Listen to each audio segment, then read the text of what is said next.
Okay, let's get started today. So, new program today. I'm gonna work on a terminal emulator. So I already have a terminal emulator that I wrote before, but it has some bugs in it, and it's really annoying to debug or to program because it doesn't have the hot reloading or any of those nice features. Um, Also, it's just organized really poorly because I didn't understand the how the terminal emulator should be organized when I first started it. So we're gonna start fresh. Um, yeah, so let's go. So there's gonna be a lot of copy pasting and stuff from that other one, but um, yeah, this will definitely be including the debug hot reloading and stuff like that. So this, oops.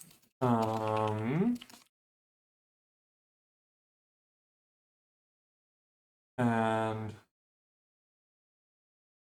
that's all we need for that one. And then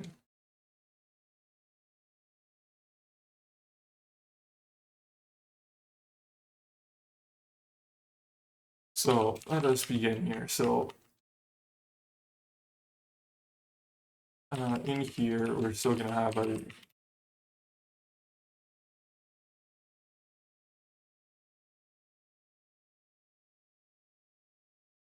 and we're gonna have a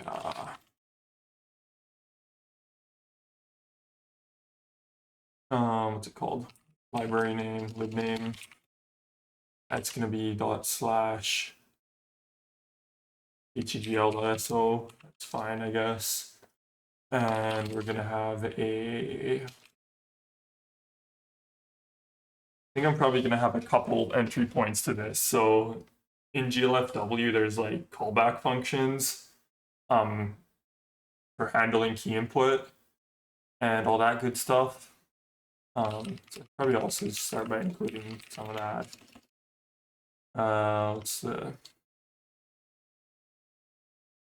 just open that and we'll start copying.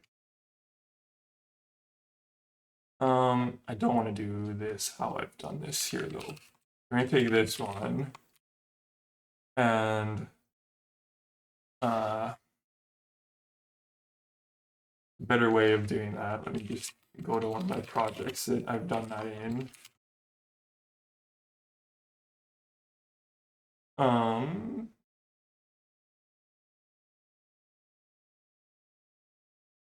Yeah. Instead of doing what we did before, we'll do this so that I don't have to. This seems to be the best way to get the prototypes to show up in Linux. I might need to change this. If I make this portable, probably start by writing it, assuming it could be portable, even though I don't have any idea how to open a terminal on Windows, but I will at least leave the ability in for someone else to go and add that later on. So back to this. Let me think here. So I'm gonna have some type def. Couldn't have closed that.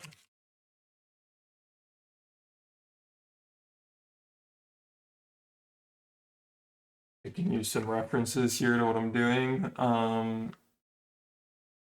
Probably, I usually think this can get like flipped around. It's a bit more easier to follow that way. So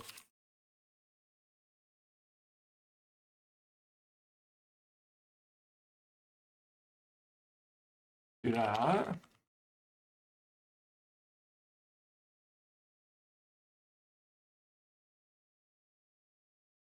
And then now we're gonna need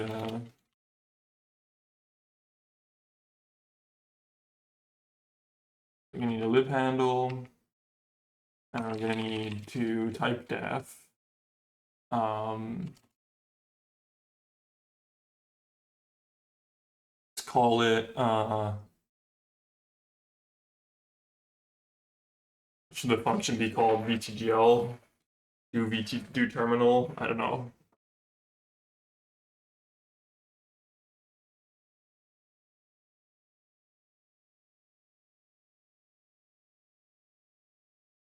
Yeah, let's just call it do terminal function.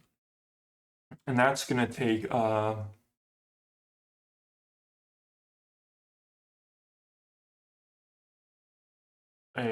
term pointer. Let's call it term pointer. And it's gonna take an arena. That's pretty standard, I think.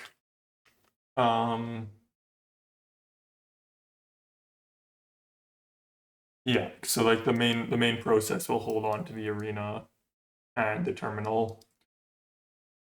And yeah, so that should be good. So then we're gonna have a do terminal function. And it's gonna be do pointer do terminal. So that's a good start. And then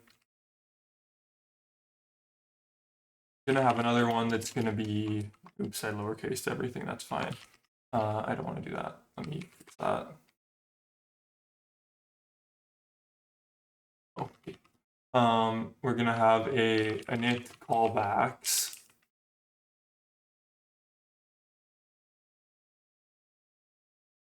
Function. Oops. And that will also take the terminal, which will have the terminal will also hold the like the window pointer and stuff like that. And it doesn't need to take the arena. So init callback functions.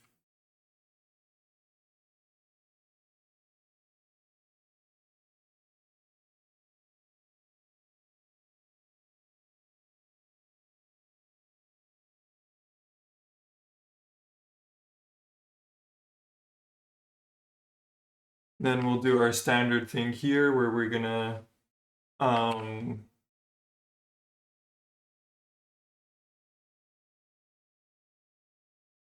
we probably need some of those other utility functions anyway, so I'll probably write that in a separate file here, but we're gonna have an OS file file time, I guess. I don't know if we need like probably not gonna need, actually no, we are gonna have stats, but okay, let's do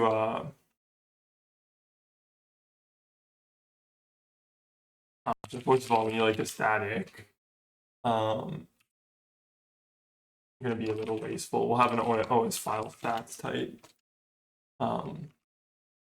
Updated.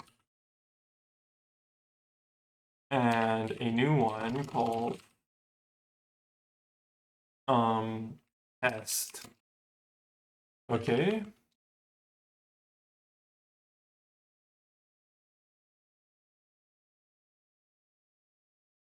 OS file time is newer, and it's going to take the test dot time and the updated dot time. Timestamp. Call it timestamp.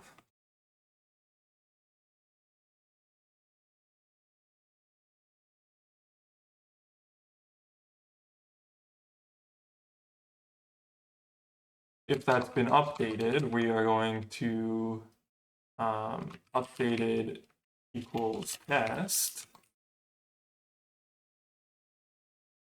And we're gonna go ahead and do the blah. Right, so this is a stupid thing I don't really want to put in here.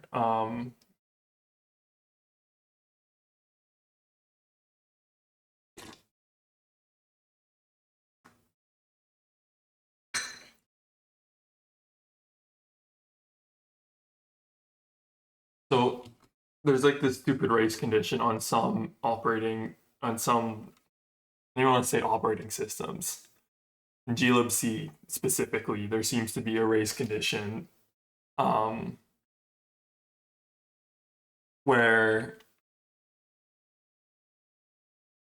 you can learn about the file time being updated before the file's actually finished being written. In which case, uh, all like the DL open whatever calls are gonna fail and stuff like that. So um, that's not really ideal. So probably just have some stupid. Well, actually, let's just assume that this debug stuff is only going to be running on Linux for now, and then um, the other stuff can be made to run on Windows. But for this, I'm just going to assume this will only run here on the Unix, which is fine.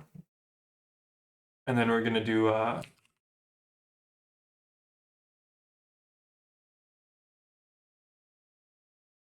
and it's going to be we're going to sleep for like I don't know 100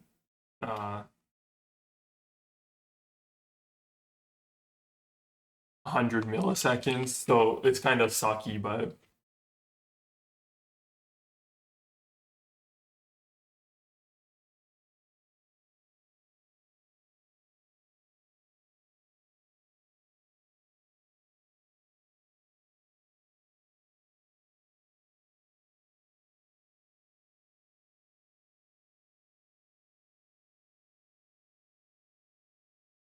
reliable way to I'm spelling correctly here.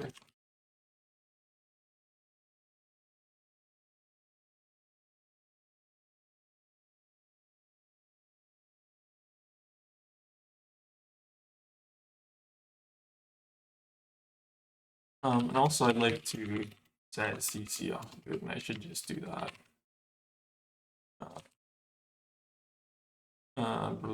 CC color column.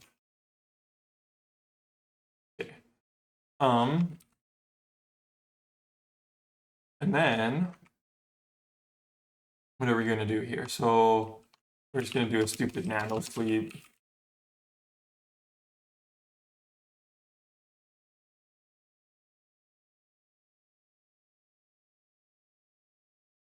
Okay, and then we can go ahead and do the load library. Actually, oh, yeah, let's make this a separate function because it's going to be like extremely nested otherwise. Um,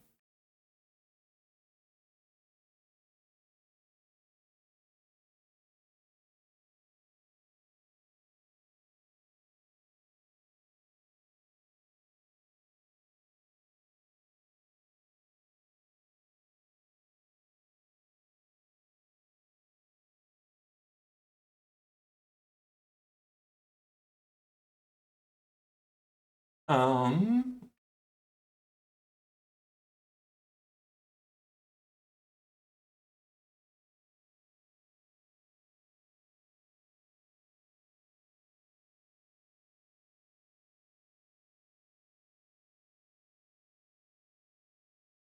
so this is not a problem on this desktop because I'm not using glibc, but it will be a problem on my laptop. So I'll preemptively handle this stupid case.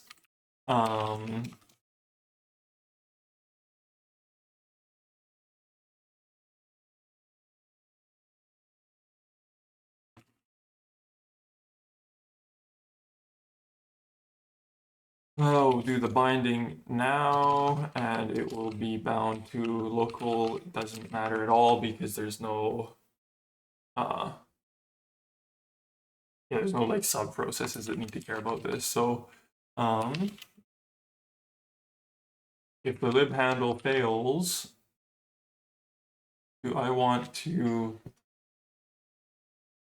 probably I should hook this up to log somewhere else, but I think I need standard IO anyways.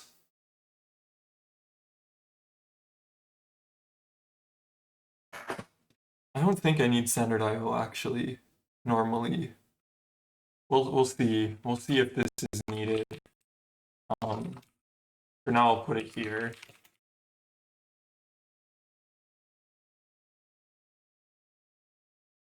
So we'll do an fprintf standard error.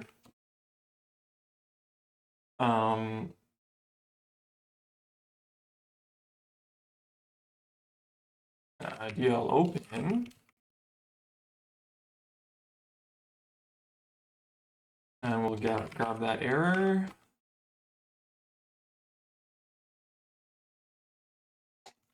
And then we will, we'll do the, yeah,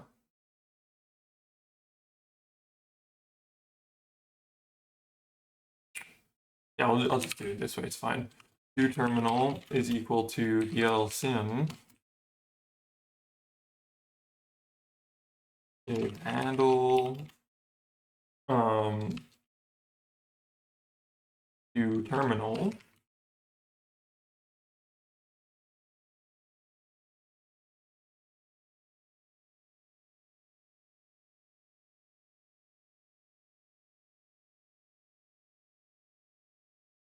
Oops. Copy this. Oops. Copy this one.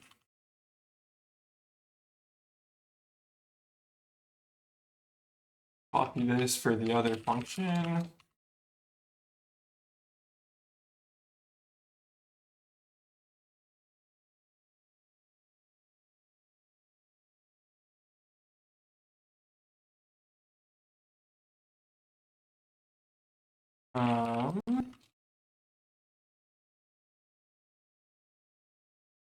And that should be it for that one. So now we need to need a build.sh. Let me do let me do the classic copy paste because that seems to be fine. So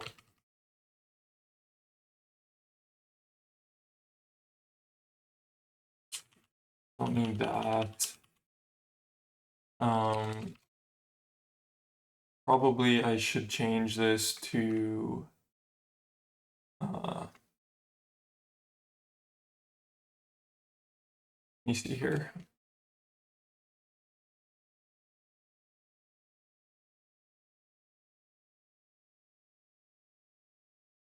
Yeah, probably I want to use this nonsense, so I'll just do that.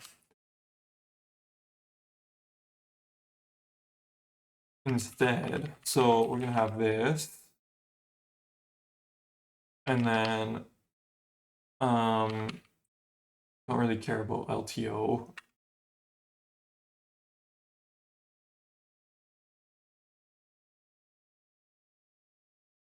some reason free type doesn't work if you do this.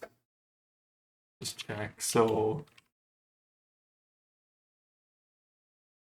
oh yeah, it just makes a ton of garbage for no reason. Yeah, that's why it was hard coding that. Okay.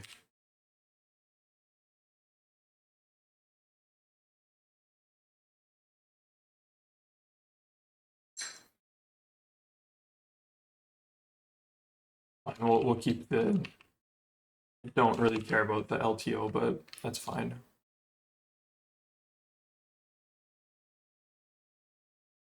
Oh, why was that even? Wait, isn't this, who knows? Pretty sure LTO is a link flag, not a,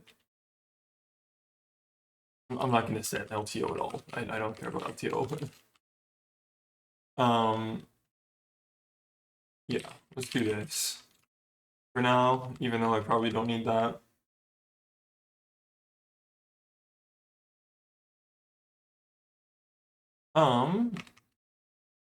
Then this is not called this anymore. It's going to be main.c. Actually, btgl.c.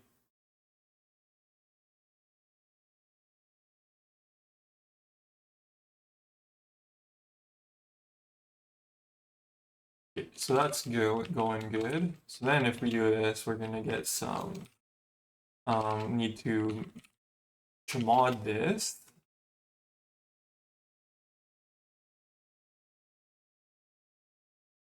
Okay. And then we're gonna do a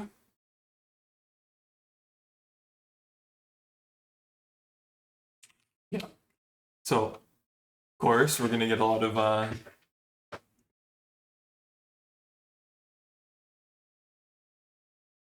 things. So let's start by fixing that. So, we're gonna include util.h, and we're gonna include os unix.c.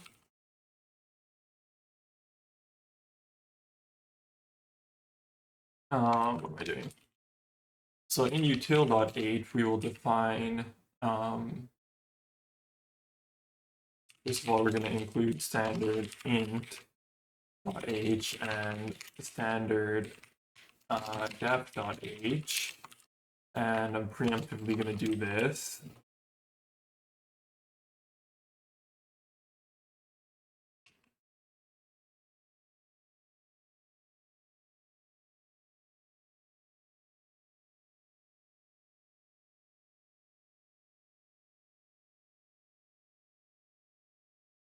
Because I will have to include this in multiple places, and it's going to be a bit of a mess if I try to do this. So I have to include it in the library code as well. So I don't know have a better way of just getting around this. So we'll do that. This is and if. We'll do that, and then we're gonna do some type def. We're gonna need a lot of things here, so we're gonna need bubble. We're gonna need a bunch of int types. Need 2 more spaces there. And then we're gonna have int 32t 8. I might not even need 64-bit integer. Let's ignore 64-bit integer for now, but we will do it's a normal int 32.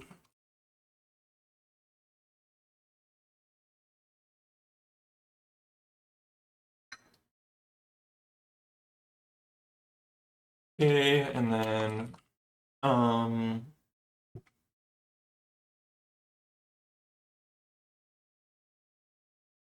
now that's going to be fine. And then for arena, that's one I missed.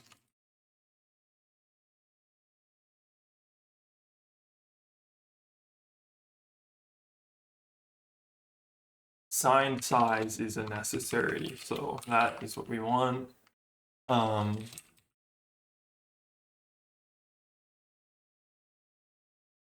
Hello, Fern of Sigma. So, yep, I'm gonna write a terminal emulator again because my last one was a bit of a mess. Last one actually works. It just has like some bugs that I don't want to track down without hot reloading, and it can't be hot reloaded because it wasn't set up like that. I'll just use glfw so that it's portable, so that it will run on Wayland or X11. I'm still just using X11 mostly because I'm lazy and haven't bothered trying to switch to Vulkan or to Wayland. So it should run on both Wayland and X11.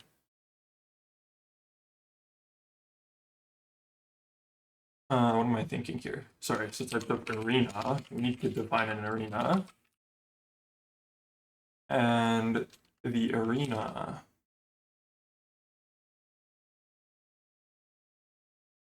is just some pointers, usually. I even use one in this program. Yeah. So it's this UA pointer beginning and not like this.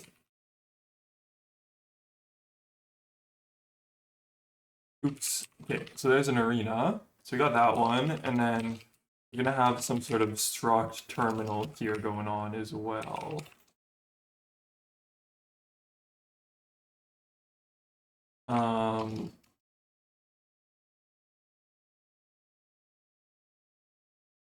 This is gonna need to contain a glfw.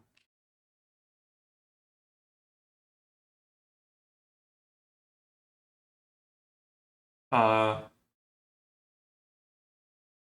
not sure what you mean by Rust-like type defs. I've never used Rust in any serious way. This can just have a nothing right now.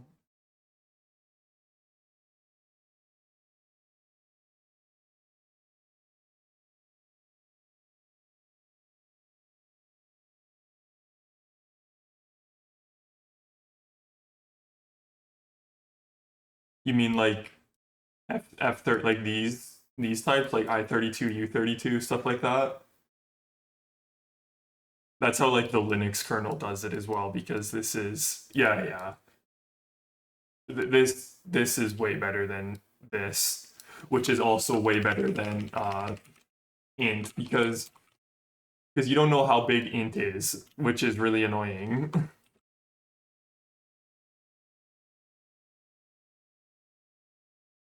Like that's one thing that's really annoying about standard C is that all the standard C types don't have a fixed width associated with them.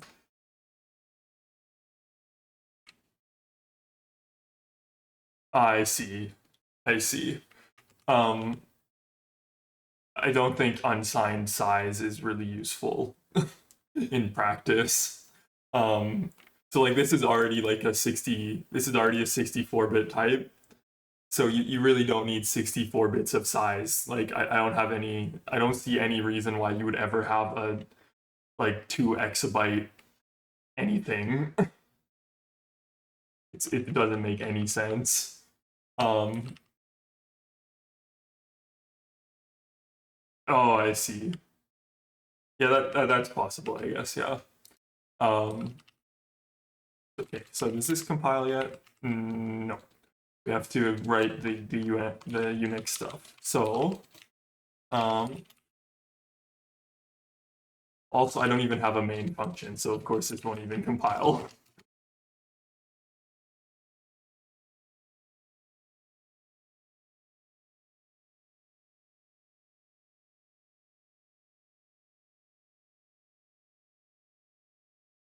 Um, so let's open the. In here, we're gonna need sys/stat.h, and we're gonna need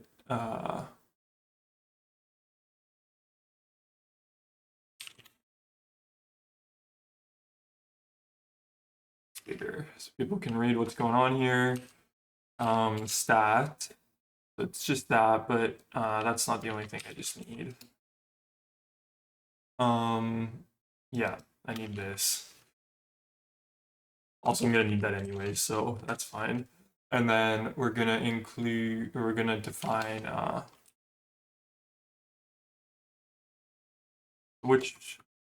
Let's get the compiler to tell me what I just need here. So okay, so we need to fix that one. Let's fix this. That was dumb. And then we need some things like OS file stats. Okay, so we're gonna do that up here.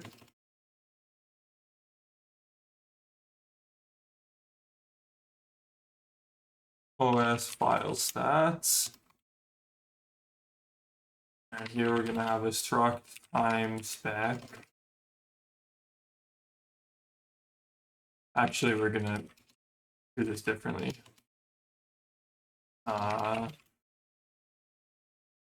struct time spec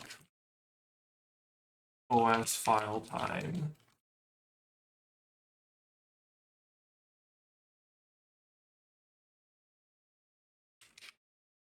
Be a timestamp, and there's going to be a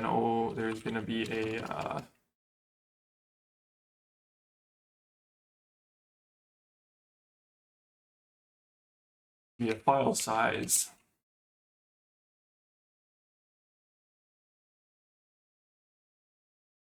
Okay, and then we're gonna have some we actually have to update these, so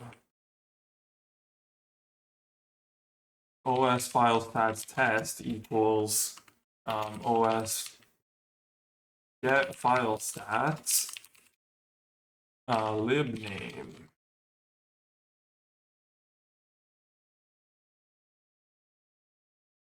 So we'll have we'll return an OS file stats. It can be static. And then we're gonna have a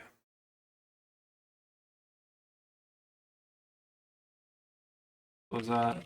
Oh, it's a oops. OS file stats. OS get file stats.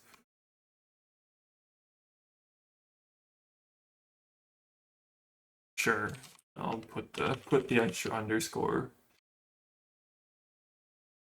And this is gonna take a const error pointer name. And then we're gonna get a struct stat buffer, and we're gonna do a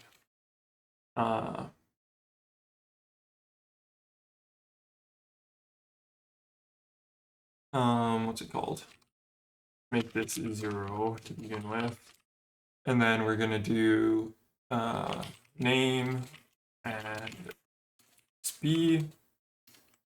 I don't know if I really care if this errors. Feel like I've checked this before, but I also don't think it matters. Yeah, I don't think I'll just ignore any weird errors. So what is in stat.h? sys/stat.h. So in this, let's make this bigger. So in this, we've got modification time, and we've got file size. So we can do a return OS file stats.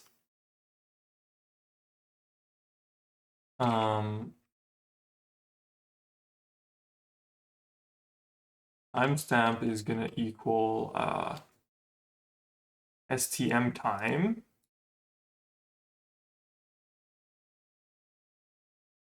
MTIM, and file size is gonna equal size, right? Yep. Stat size. Okay. That will be going good now.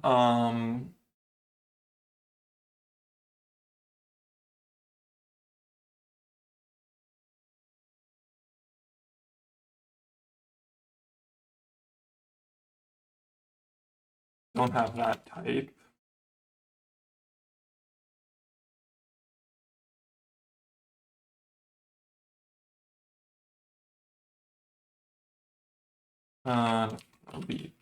It will be this type.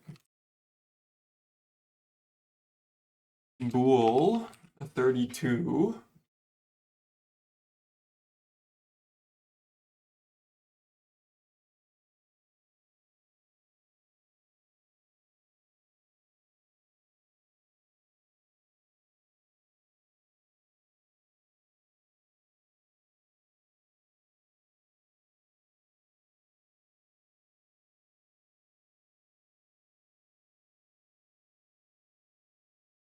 And then we're gonna do is return a dot tv sec minus b dot tv sec.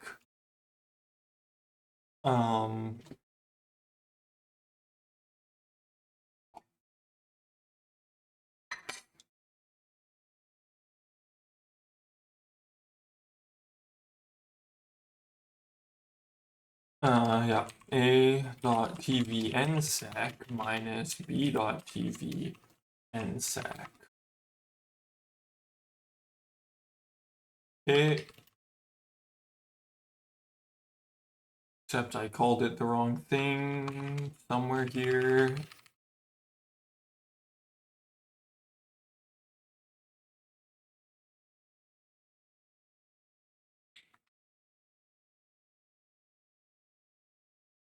Okay, so the second thing compile. So okay, so we have our this that does nothing right now. So that's good. So now what we want to do is open a window.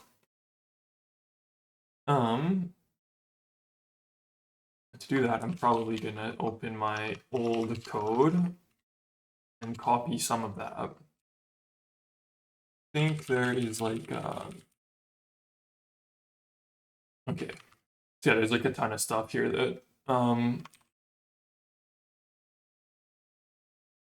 yeah, so probably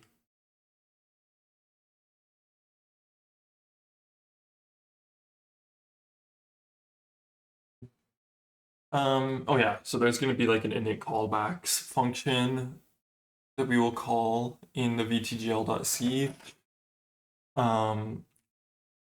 And there's going to be some other stuff. So let me think. Yeah, let's do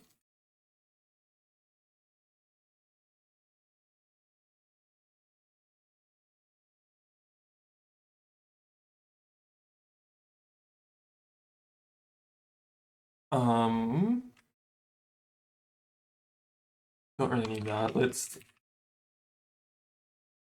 copy the die function. Let me think here.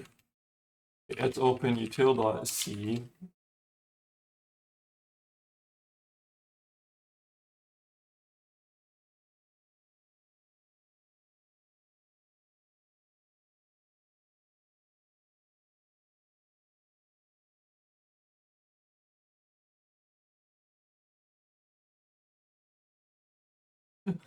Jeez. Oh, that's in standard lib too. Why can't I just call exit without including standard lib? That would be nice.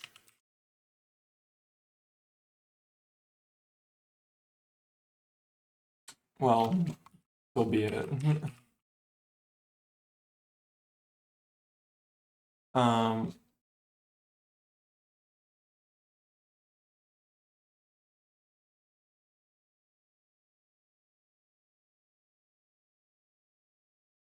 I will copy this function from my other program. So we're gonna have the die.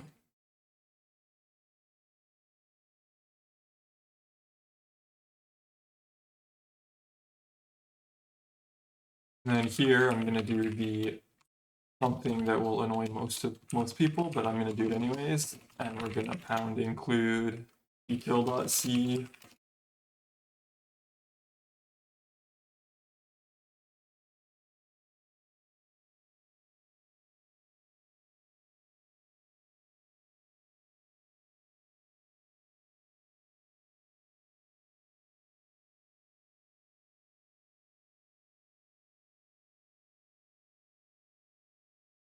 Okay,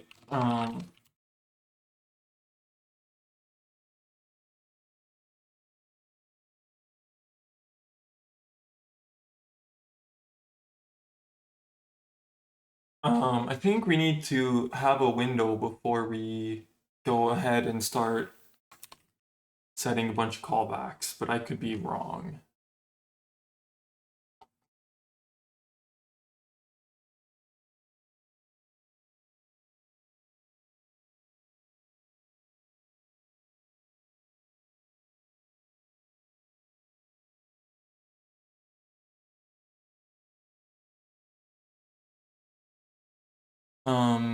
Let me see here. So yeah, you need to have a window before you can go set callbacks besides the error callback. So I'm probably going to put the error callback in the main, and it's never going to get changed anyway, so that's fine. Let's just do that. I'm just going to put this same stupid error callback. Um,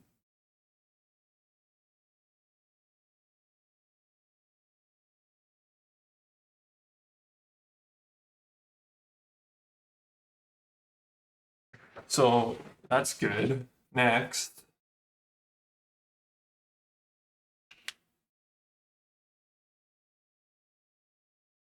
spawn window's like full of a bunch of junk, so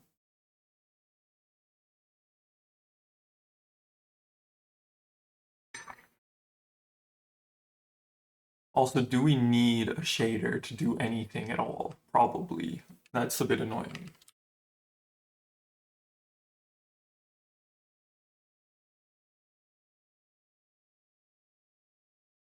What's it called?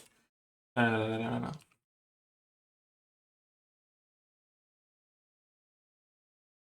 We're gonna have like a terminal in here.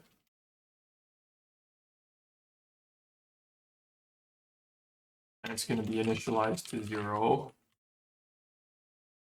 Um,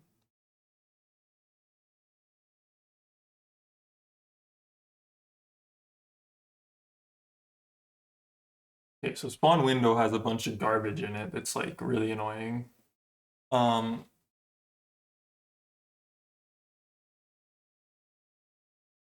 yeah.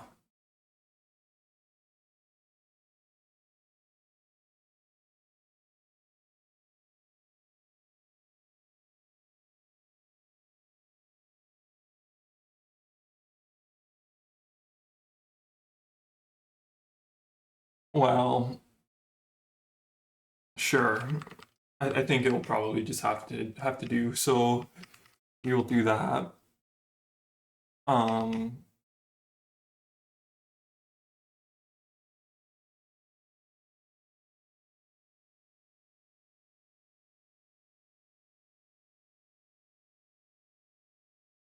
don't want to like preemptively just make a bunch of types, but I think I'm just gonna go ahead and make a GL context thing.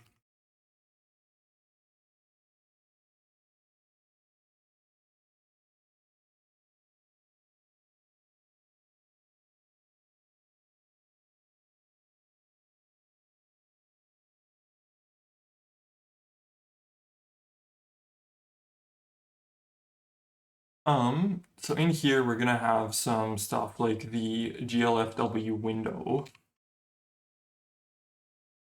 which they call, what do they call that one again? Uh, have a look at the GLFW. Where did that open there?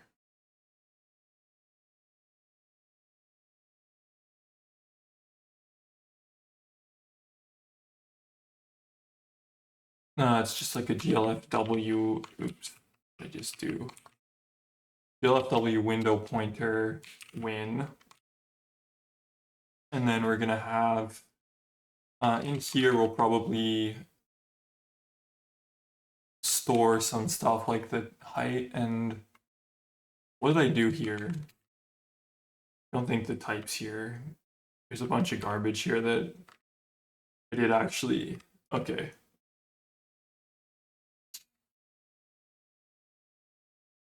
I was using X macros. Good. X macros are nice. So, okay, we're gonna have the width. I don't want this to be. Why are those signed? Does GLFW seriously want those to be signed? That's some dumb. That is some dumb.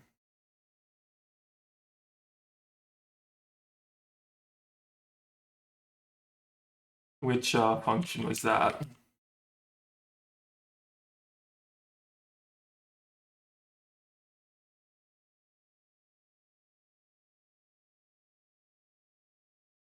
Let's just go ahead and do it.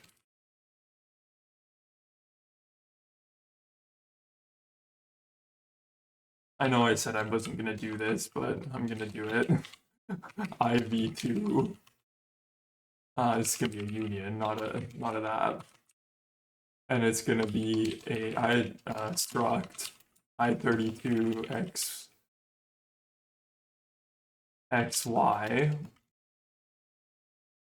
and it's gonna be another struct of width and height, and it's gonna be I32 array.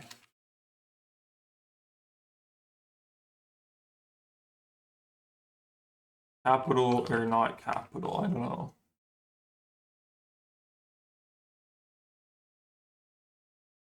Yeah, like capital more for that one. Okay.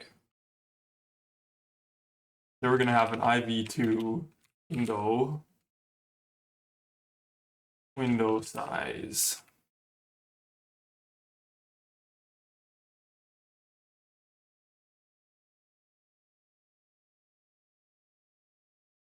So, okay, so now in our term, we've got this. We can go up here and delete those. There will be other stuff in term, obviously. It's just, yeah, to start with, we're not going to have anything in there. Then we need to go down here.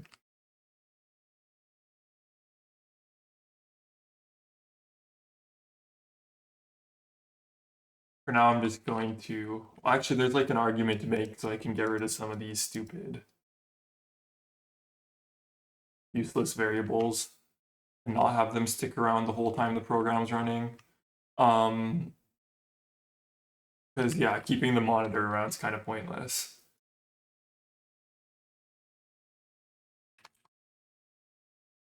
Okay, so I'll make the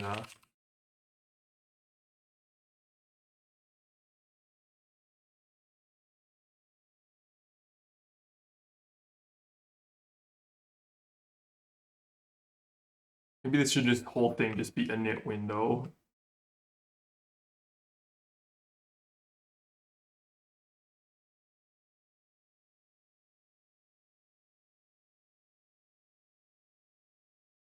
So let's move this whole thing into here. And we're gonna take this. I have to do that after the init.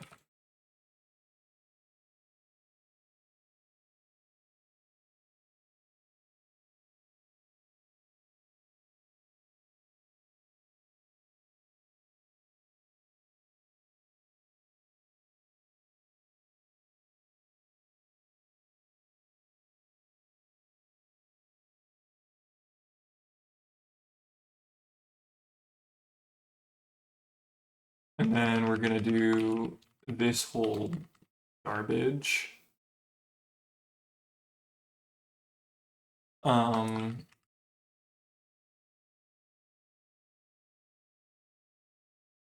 Yeah, so this is gonna be t to gl dot width window size dot width.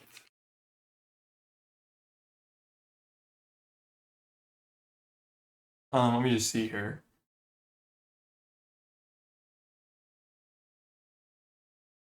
If we just want to set this user pointer, is that like the only reason we had this here? It looks like it.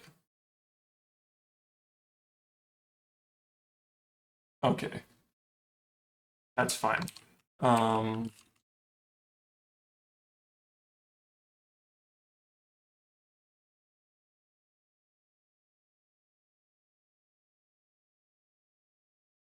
I should also, if I'm gonna be using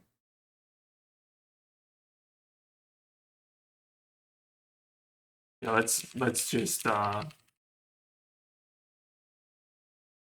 rename that. If I'm just gonna be using win in one place, I should use win in both places.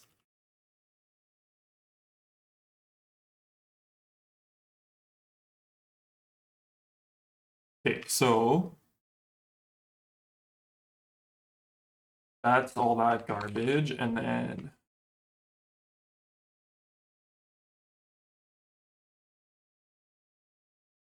this garbage, this is T to GL win. Actually, I'm gonna be. I'll be verbose. It's fine.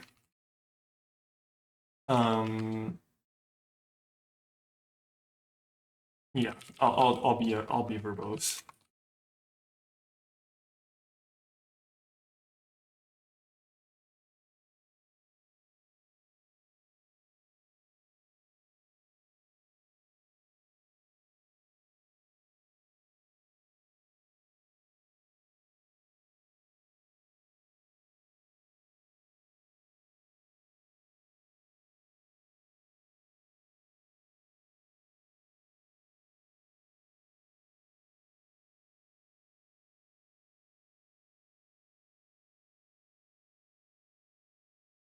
Let me see here. So I forget what this function just does. I don't think I have man pages for GLFW. Yeah, I'm not even sure that they have man pages, to be honest.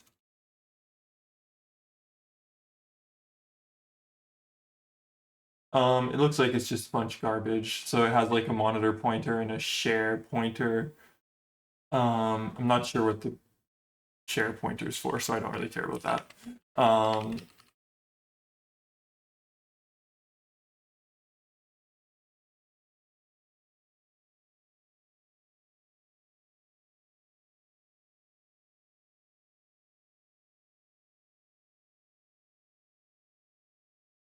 Okay, and then can make the context current. Now we are gonna set the user pointer to the terminal. And we're going to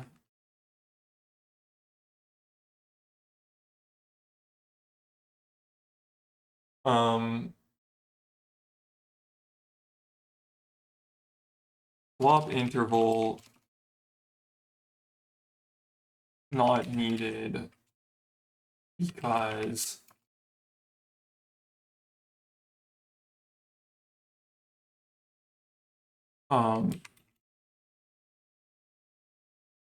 we will sleep on waiting for terminal input.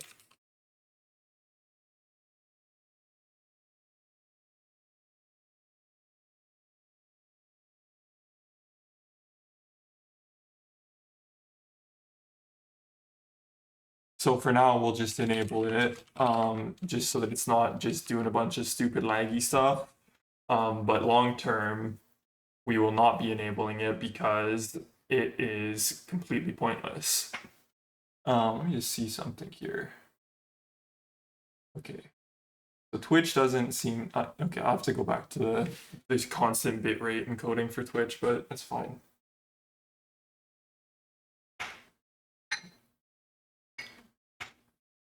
I tried using constant quality for Twitch, but for some reason, well, I think it's just because they force you to stream to in like H.264.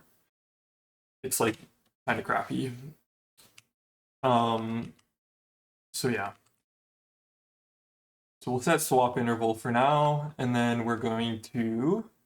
What else do we need here? So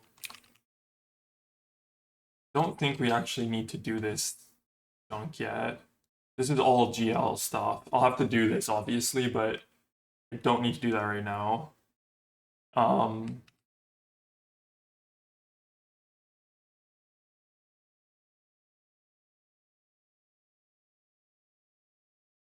we are going to need to clear color. Yeah, I'll have it clear. This is going to go in the other function though, in the library thing. So I'll make that actually right now. Open vtgl.c, and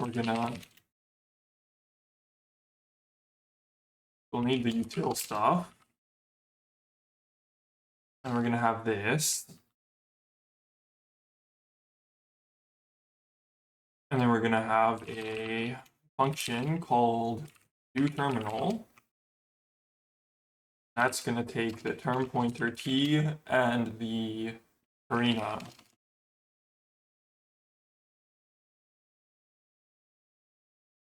And it's going to call clear color with I'm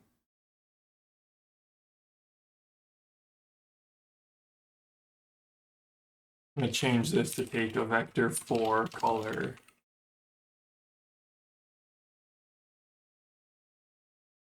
And then we're going to do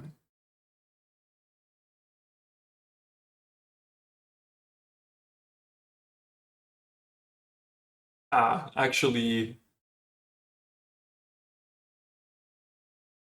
okay, I see why I'm doing something different here. So let's actually do this. This is kind of okay as well, to be honest. Yeah, let's do it this way. Oops, don't do that. Be able to see what I'm doing. Let me see. So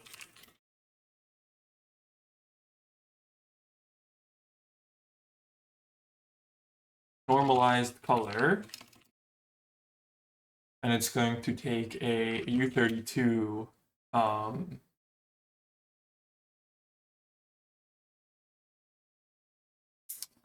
you take a U32 just color, I guess, and it's going to return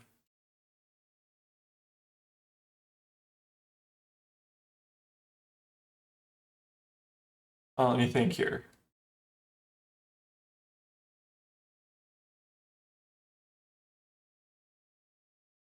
I see, okay.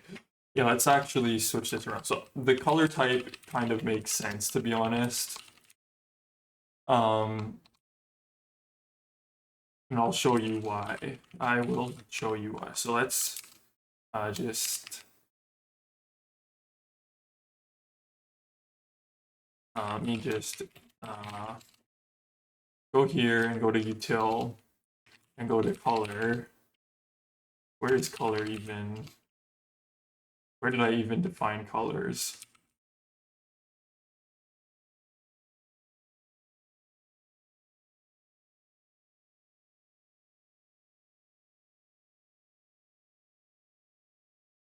Oops, UTL old, and then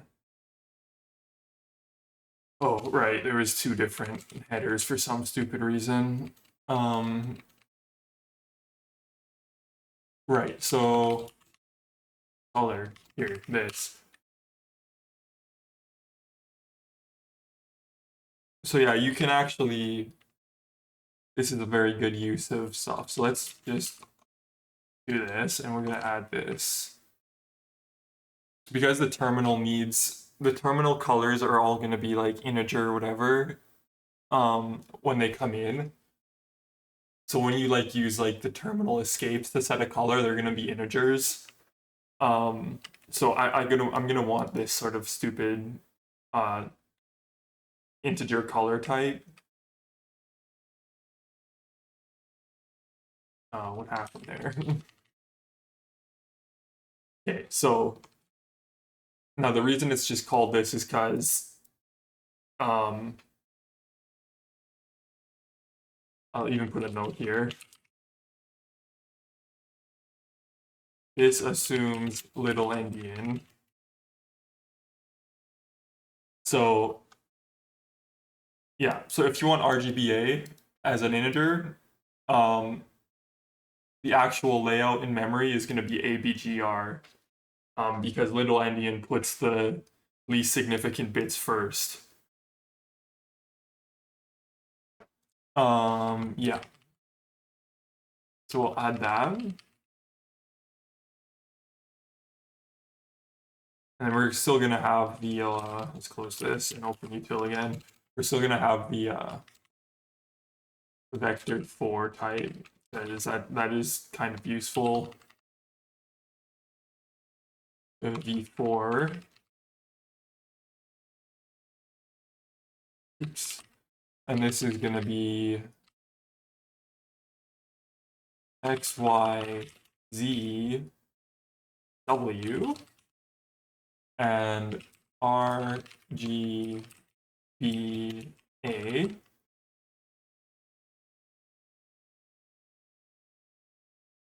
We're gonna include those. Those will be useful. And we can go back here and go, not this file, this new file, normalize color, and that's going to take a color C and it's going to return a v4 with dot r is equal to c dot r over 255f, and we're just going to, oops, do this. G, G, E, B, A, B. And this probably isn't that long, to be honest, so we'll just do this.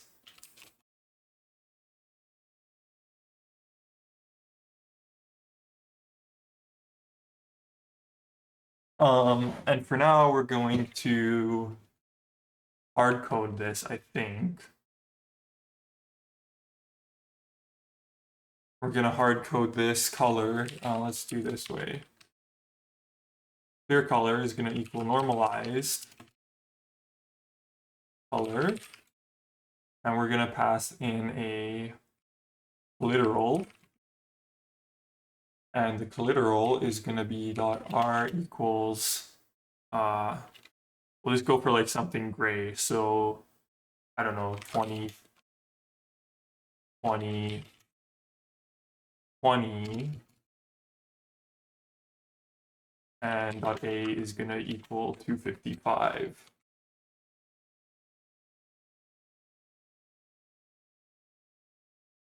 And then this is going to be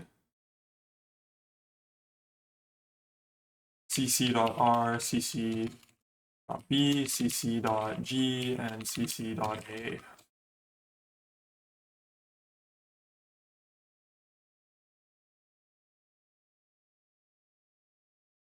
And for now, this is not going to take nothing.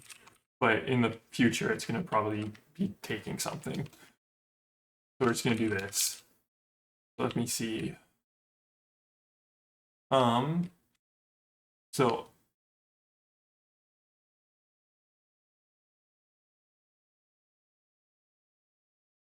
need to close some stuff here. There's too many windows open. GLFW window. What is the type actually called?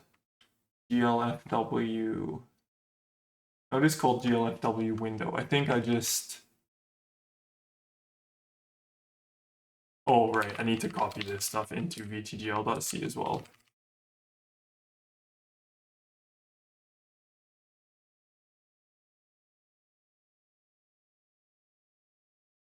So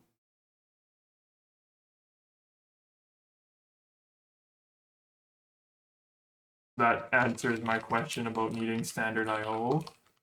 So I'll get rid of that in here.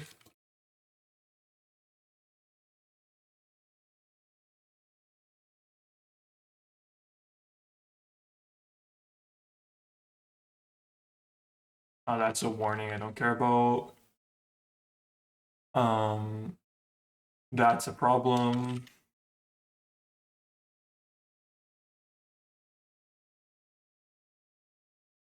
How's the terminal emulator going? Well, I'm just starting a new one from scratch, so here we go. I'm just trying to get doing all the boilerplate setup for OpenGL right now. Yeah, they're kind of annoying to make. They have like a lot of just annoying tedium. I have one that's like partially working, but it has some bugs that are really annoying to track down. And part of the reason they're so annoying to track down is because I don't have the hot reloading working, and I don't want to like modifying that one. That one is not set up to be working for that. Oh yeah, the ancient times, from the ancient times. There's going to be a lot of that with this terminal emulator. Once I get a bit more, or once I get a bit further along, I guess. Okay, so we go here, 86, and that is way the heck over here. term is unused. Term should not be unused. So we need to do an init window. And then we need to do while.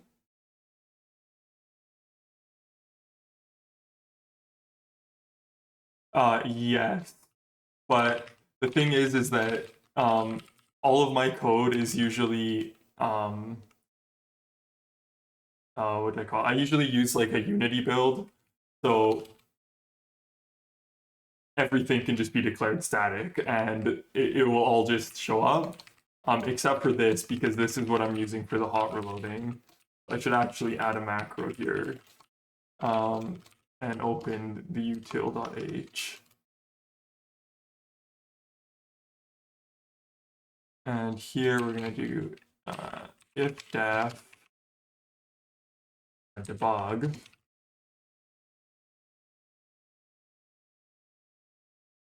Else, and we're going to need to add some macros here. So pound define assert.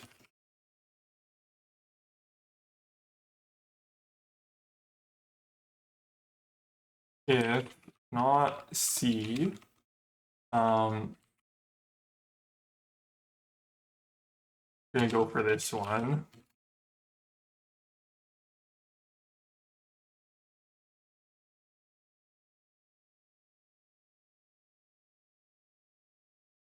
Not like that. And then that will just go away if we're not debugging.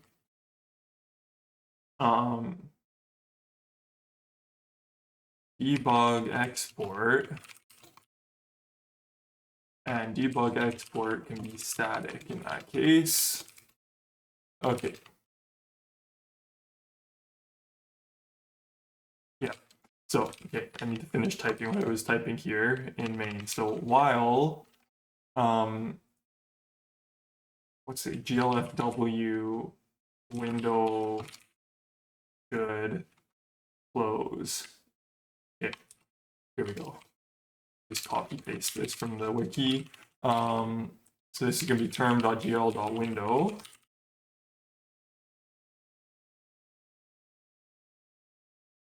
And I'm probably going to do the polling and the other stuff in this terminal function as well. We're going to do this.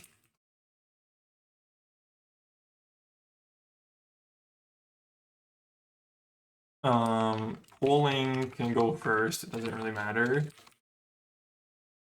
And then something like that should be good. Do terminal. We're going to need to allocate this arena, but we'll do this in a second. Now it'll just be null.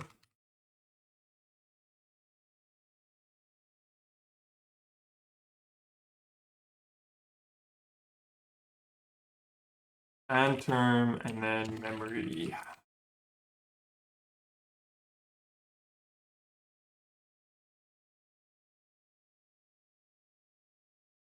One warning, so unused function do debug. Yes. So we need to have the do debug.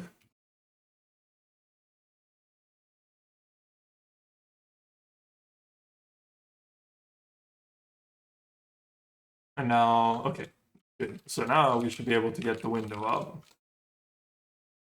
What's it called? So there's our window.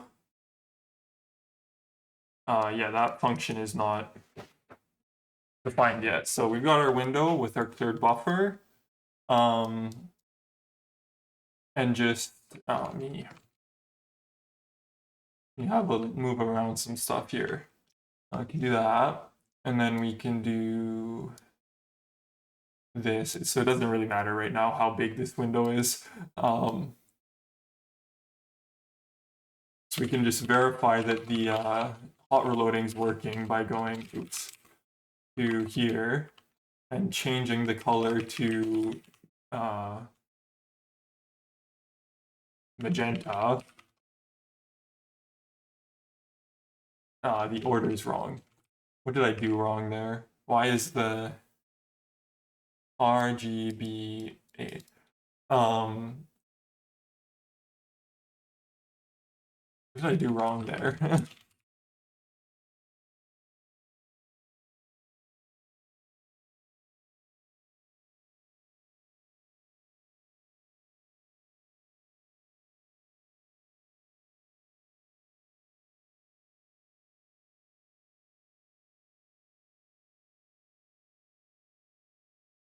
uh, ABGR, that should be correct. I'm not sure what's going on there. Um, Either that or I've never used this functionality. I've never used this struct.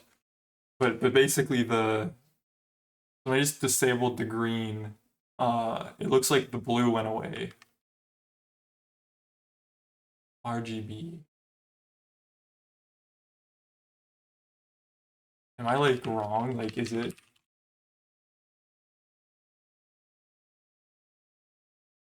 No.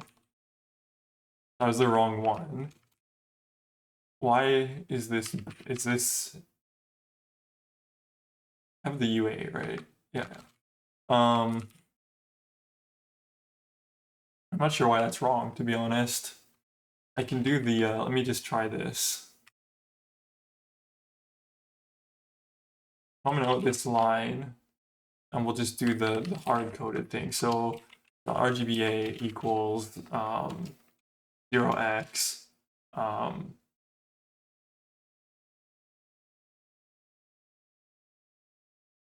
So now we're just gonna use 16, 0f, 0f, 0f, FF.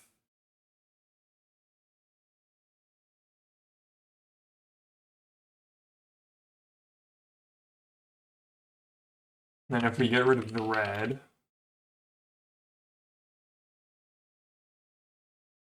that's green and blue.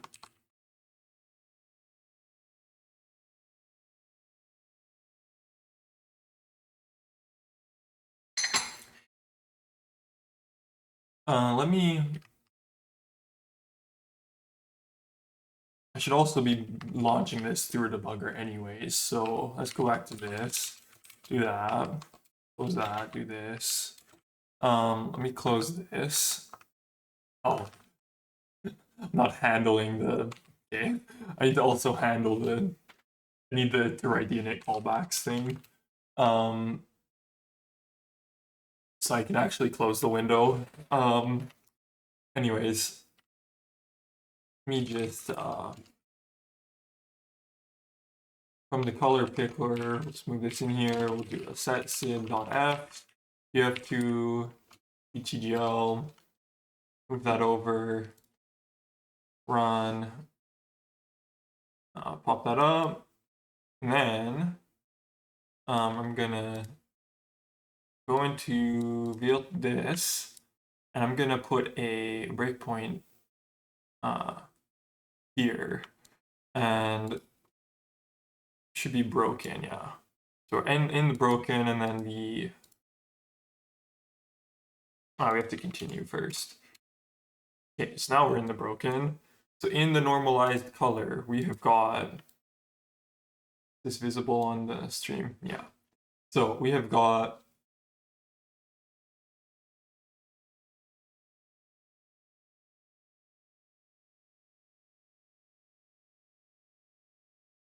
okay, let's disable that and continue. And let's go back and change the color.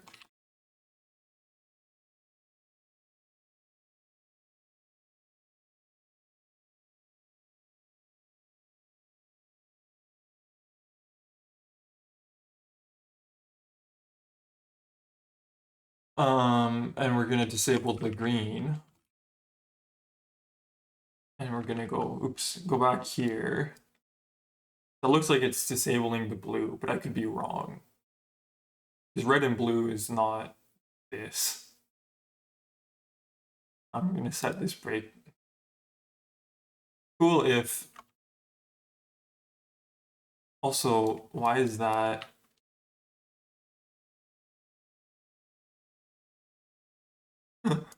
Why did that happen? I need to.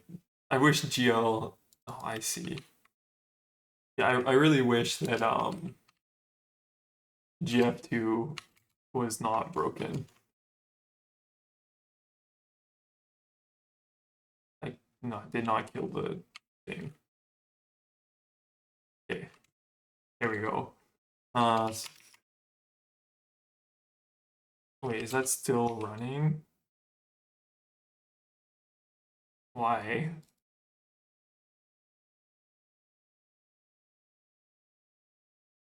Okay.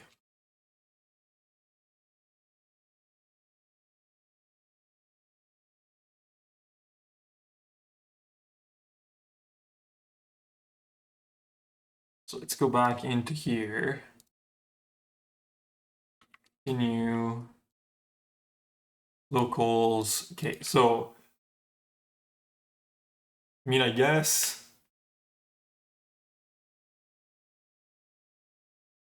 I should set those higher so I can actually see, but I'm pretty sure that I mean, that's correct. So unless like the returned color is just truncated, what is CC?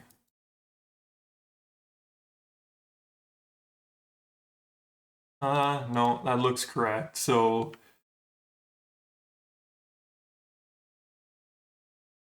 let's just kill the program. So I cannot exit yet. And we'll add the exit in a second here. Let's just make these like really bright just to make sure that that's actually correct. I'm gonna run it over here.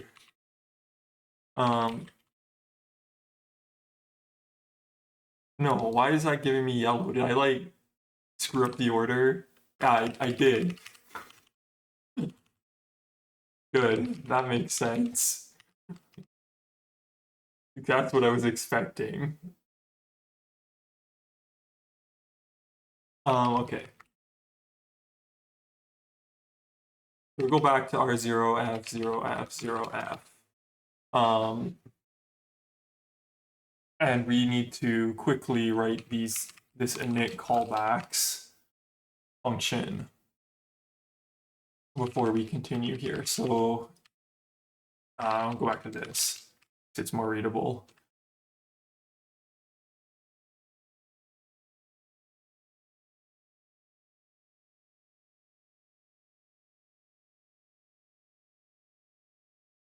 Callbacks. And that one is taking the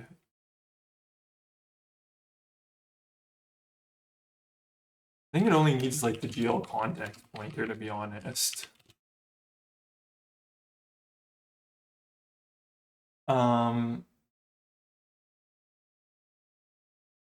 Yeah, so okay, let's open the old one and we'll go into the here and we'll go to the spawn window function and we will see which I'm gonna need all of these at some point, but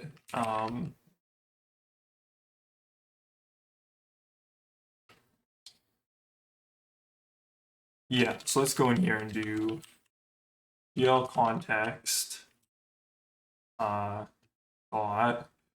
I'm gonna change that to GL to window.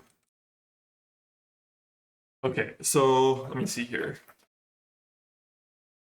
I'm not going to define all of these functions just yet. I'm going to comment out this one and this one and this one and this one. I just need the key callback so I can set that the window will exit. Yeah, so let me probably just define that right here.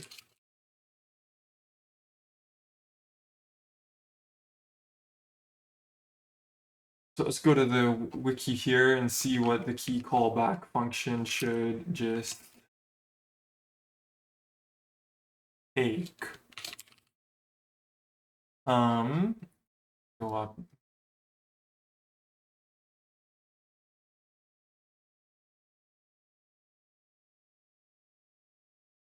GFW, please. Input guide.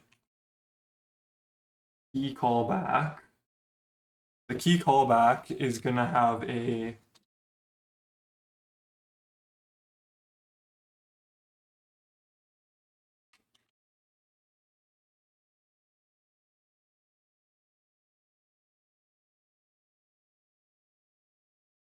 and code key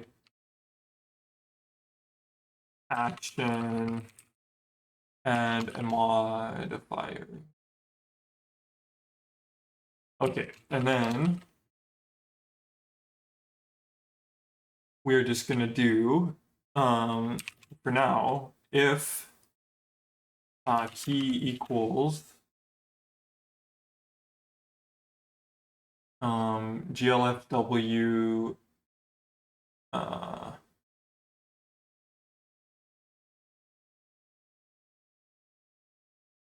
yeah, glfw key escape and act equals glfw press.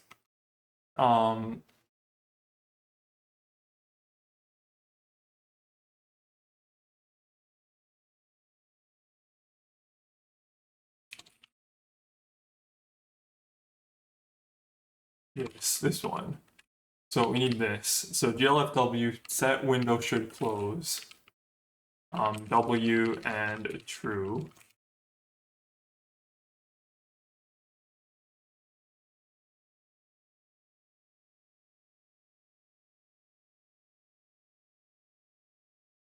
So now if we open a new one of these, we can probably close it.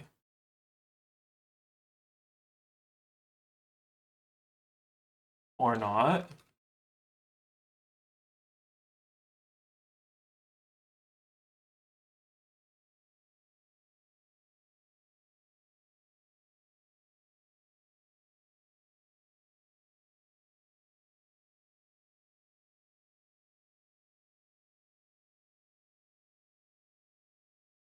That doesn't make sense. Let me see here. So the window should close.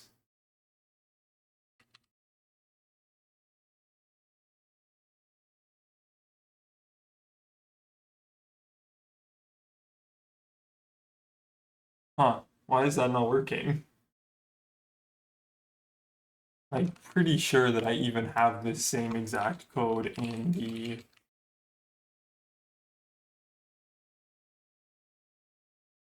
Oh, no wait. Oh yeah, yeah. I need to actually do the initialization. So, yeah, let's do, how should I do this? Oh yeah, this is still fine. So in main here, I just need to, we can close this. For now, in this do debug, we need to actually just call init callbacks.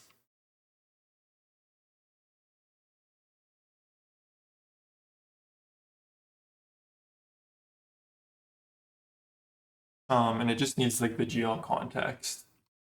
So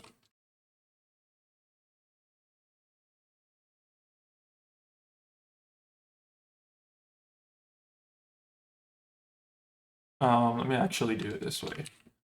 Put that in here in the do debug.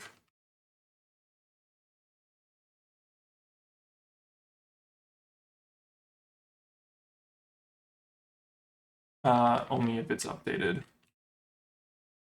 Don't need to call that over and over again.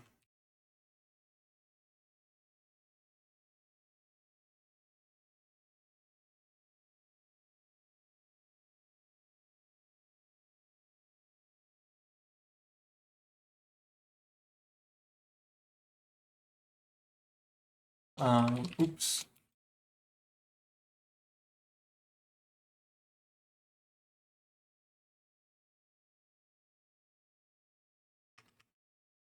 Oops. Yeah, that would make sense. Here, so it's actually this function is wrong. EL context pointer. Okay, so now if we do this, we should be able to exit the program. There we go. So let's rerun this in the old debugger and get rid of this and continue. Okay, so there we go. We've got our window finally.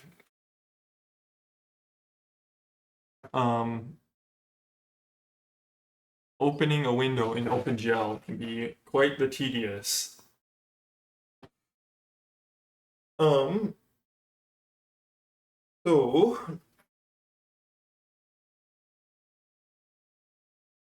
next thing that we just want to do is start drawing text.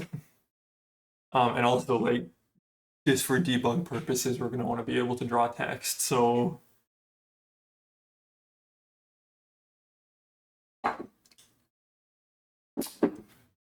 that is going to be next, and that is a pain in the... That's a bit of a pain as well, but yeah, you just got to do it.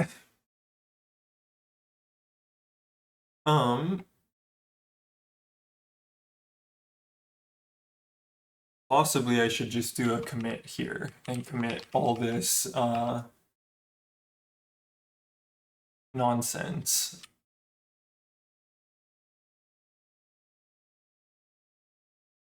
Yeah, let's do that. Let's take the commit for now. I should add a license.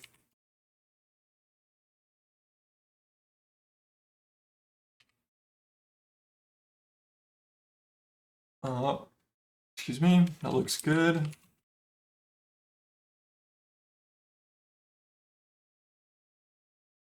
I usually type for this.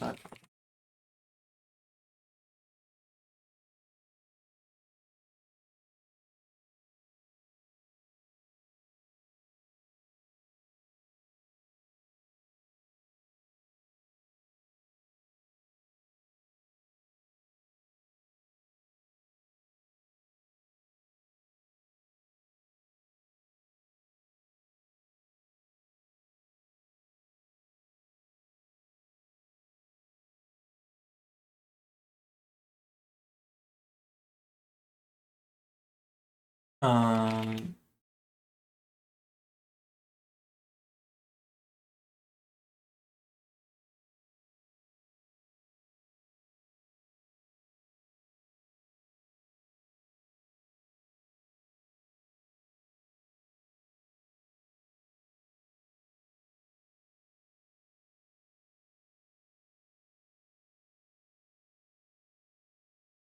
so VTGL, let's do head and head one.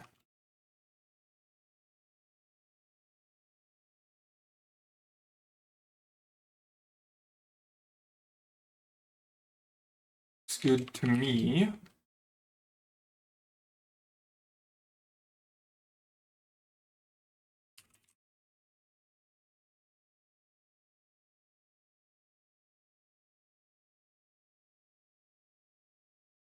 So start doing the thing.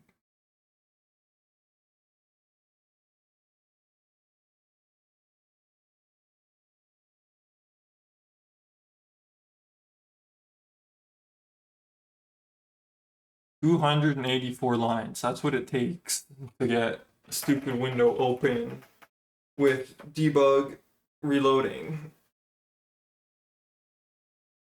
That is a pain. Okay, I guess some of that's licensed text, but still, it's over 200 lines. 250 lines, give or take. Just to open a window and start drawing. Just, yeah. Lots of code, lots of garbage. That's not counting some other stuff as well. So anyways, yeah, let me take a little bit of a couple minute break here, get some coffee, go to the washroom. It's been an hour and a half, so probably a good time to just do a quick stretch. And I will be back.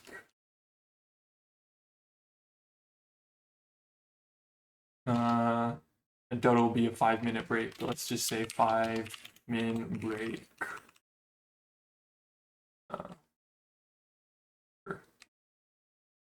Sure, I forgot I had that function.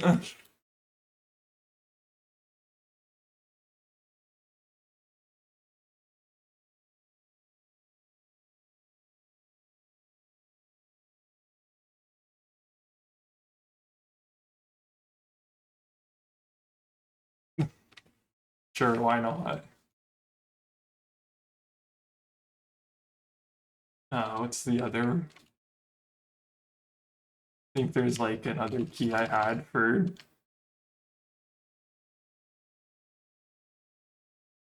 um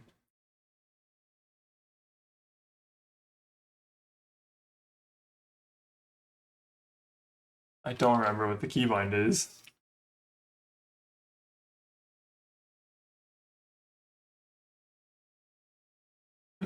Well, I'm just being stupid here. Let's just have a look see.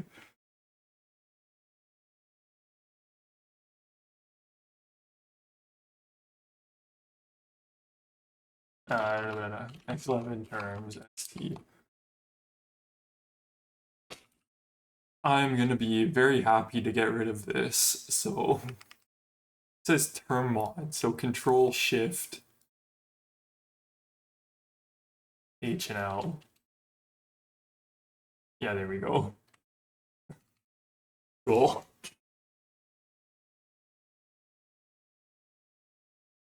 All right, I will be right back.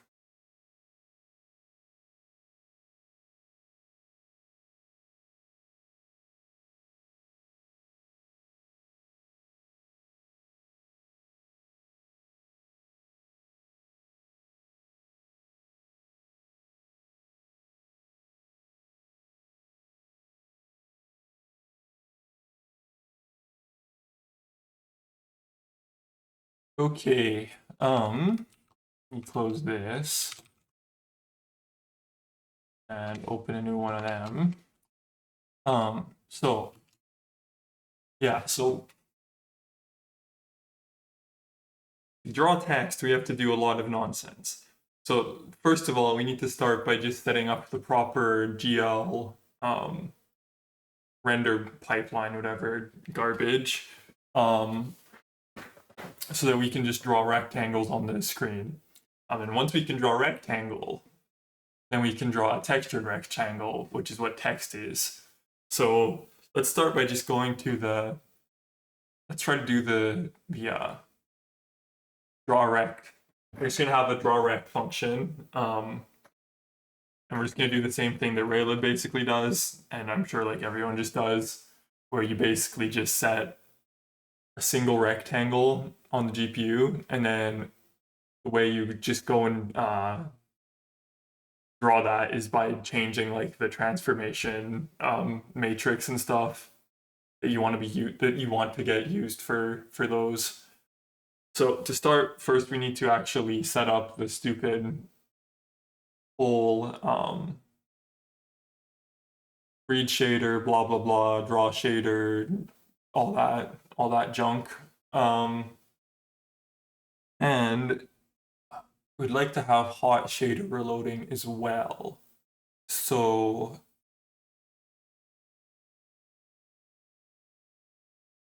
yeah, to do that, there's gonna be like a few different things that need to be done.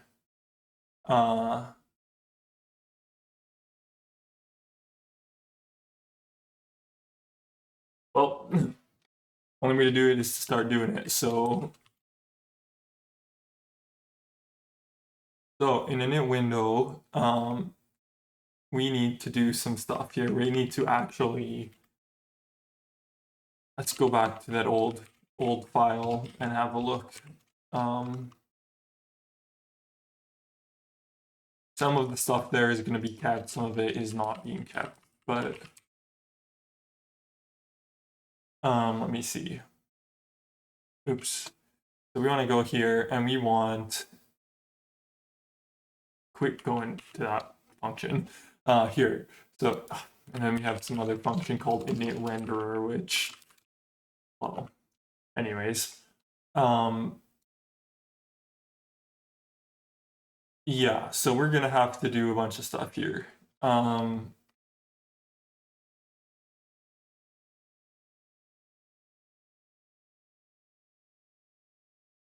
think we basically need all of this, except I'm gonna switch a bunch of stuff around. So probably this is all just gonna not be in a different function because you're not just calling this over and over again. Yeah.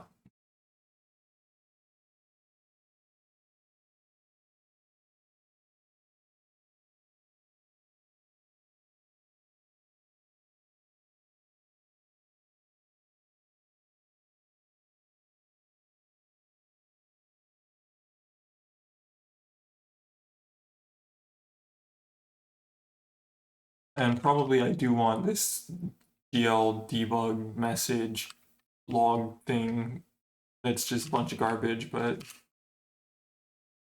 we will include that. Where's the end of this?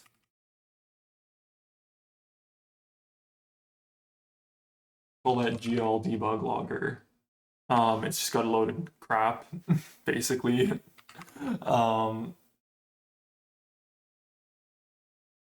Make that capital GL error.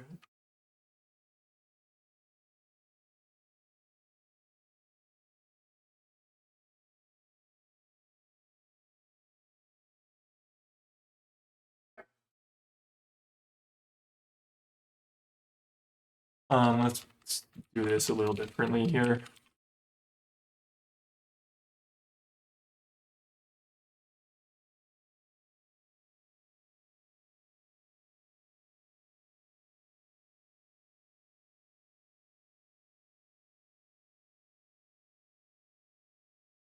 Oh, but then I have to know what those, so be it. I think what I can do though is this.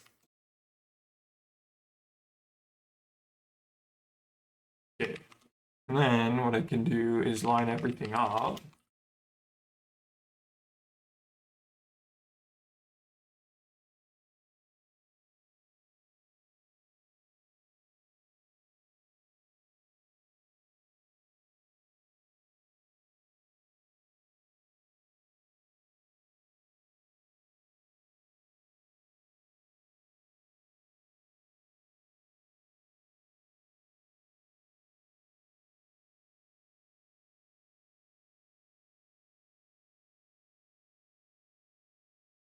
And I say I like nice looking code that's easy to read. Oops, what am I doing? So I'm gonna do that. And then for this one, same thing, default. Go here.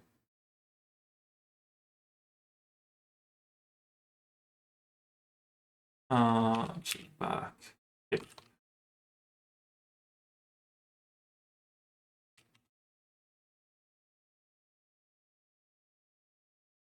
There's the stupid gbug, GL debug, whatever garbage. For when GL decides to spam a bunch of error messages, which is always fun. But anyways,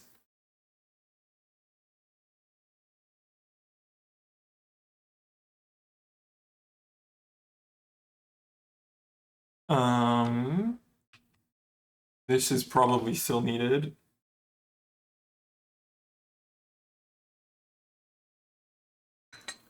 Though I'm not 100% sure. Let's just comment this out for now. We'll see in a second when I get the shader up and running.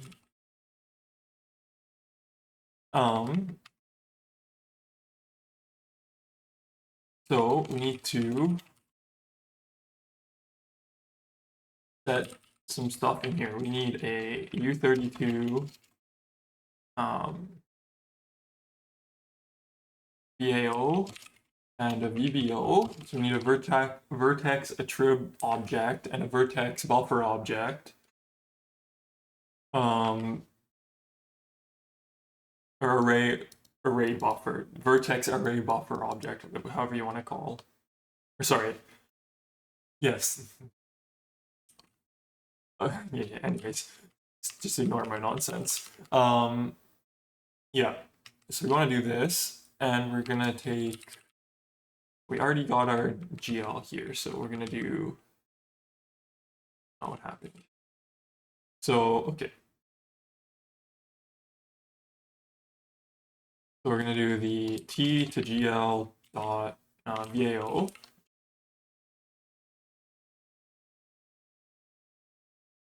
And let's just go in here.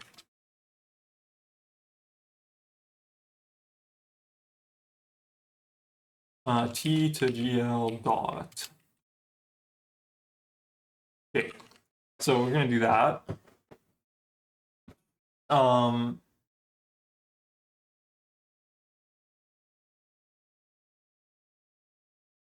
Technically you can do like a hack to find the UV coordinates from the like the UV texture coordinates from the vertices. I don't know. It literally makes no difference if you do this or you don't do this. So probably I'm going to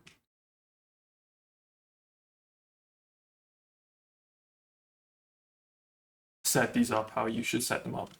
Let's go to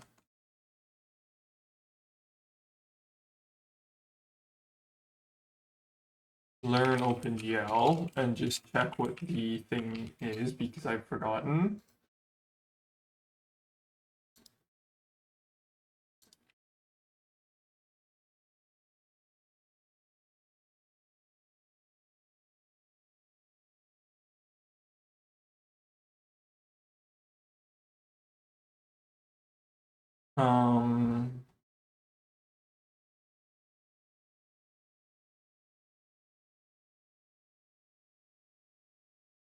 What's going on here? There's like a ton of just junk going here that doesn't matter. I'm not using index buffer object or any of that because we're going to use GL draw triangles, not draw whatever the heck that's shown here.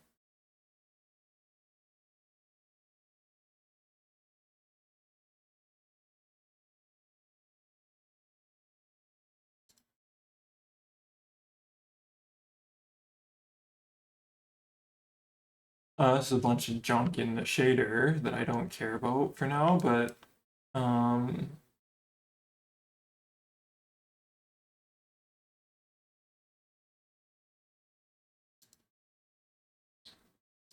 the textures, this is what I want.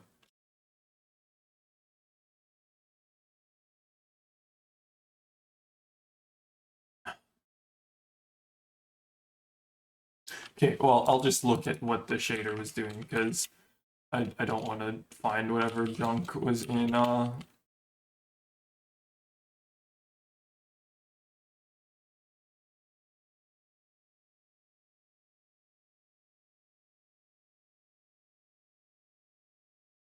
okay, here. So this is generating a transformation matrix on the fly. That's probably fine.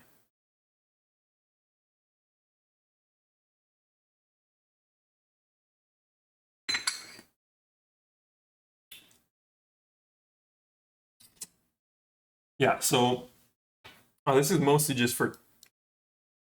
So this inversion thing is just because the texture will be inverse.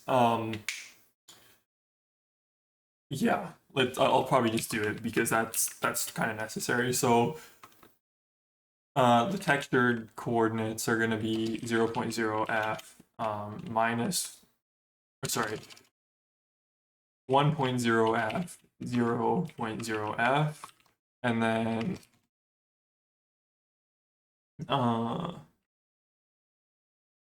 again 1.0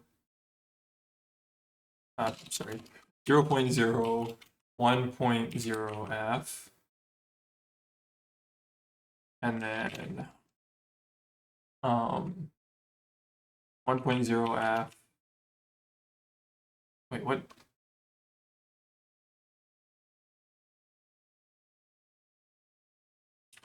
This is not even right.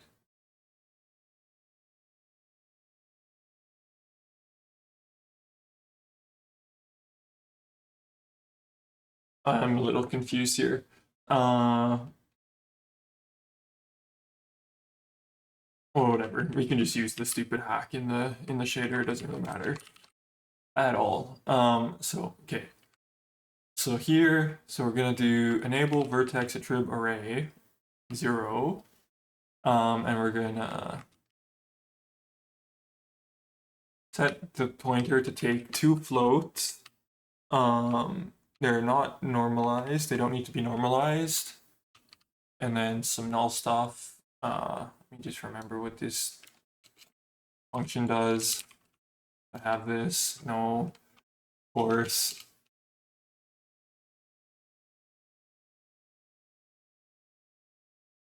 Docs.gl.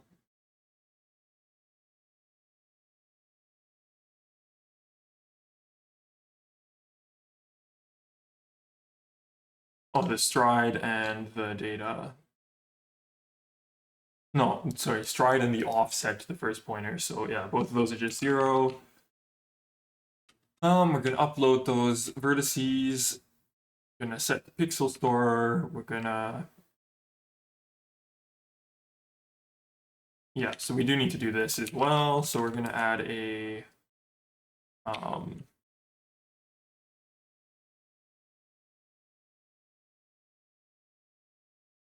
texture.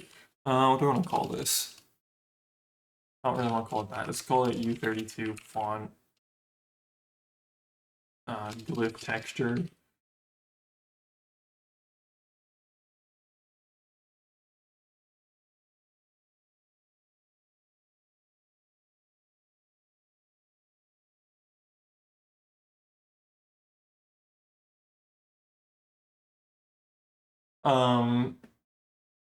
Yeah, we're not gonna fill this in yet, but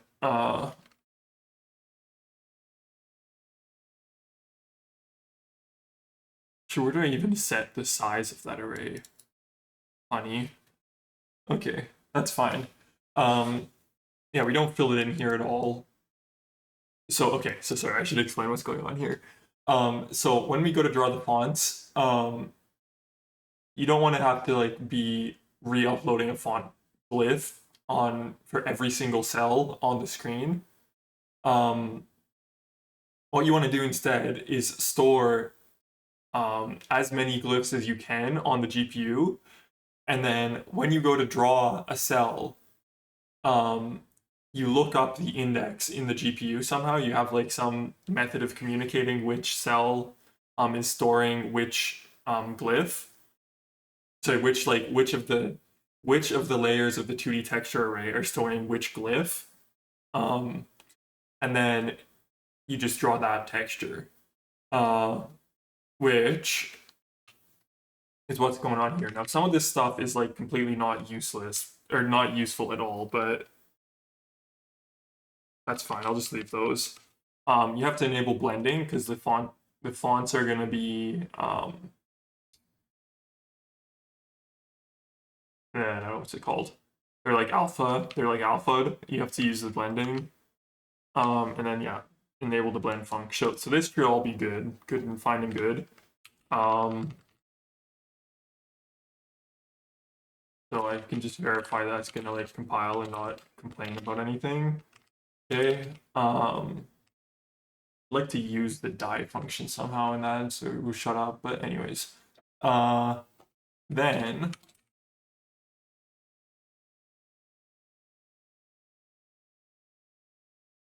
so we're gonna have to have some sort of reload shaders function. Reload or load or whatever.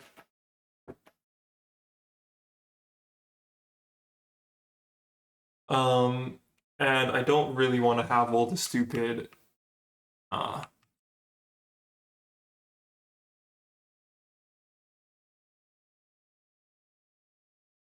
I don't want to use all of the stupid string splitting code and all that junk because I don't think it's very useful for anything besides the shader text. I don't want to bother writing that, so I'm gonna just have two shader files. They will probably get embedded in the binary at some point. Probably not actually.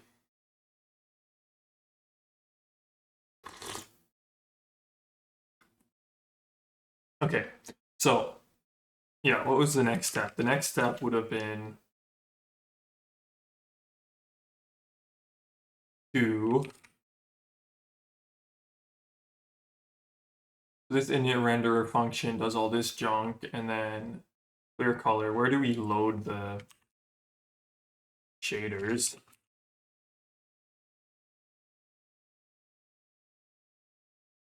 Okay.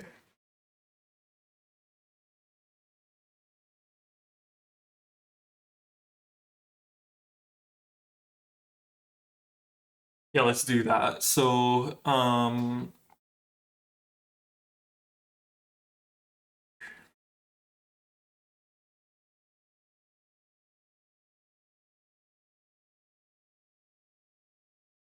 check shaders. And this is gonna take a GL context and a arena.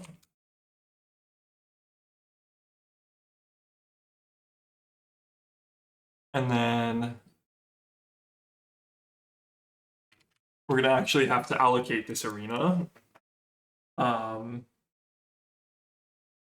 But first, let's do the shaders, the shader stuff. So let's go back up to this do debug, and we're gonna copy some of this.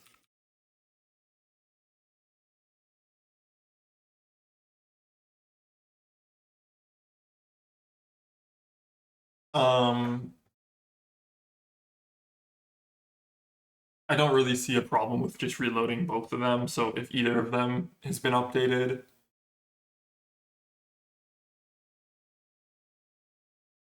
that is fine. So let's actually change. So this function was actually not written correctly then.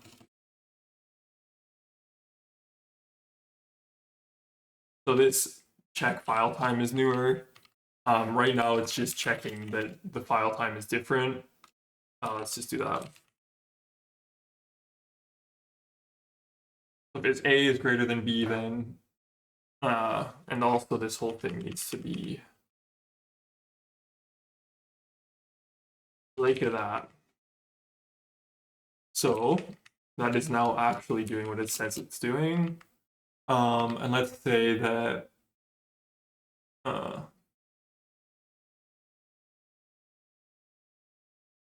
FS and the vertex shader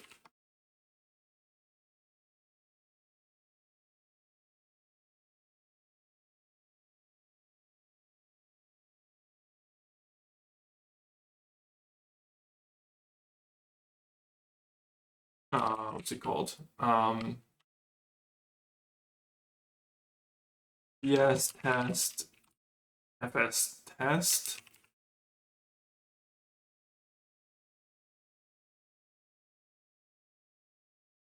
Actually, we'll do this in two separate lines. Yeah, let's split this up.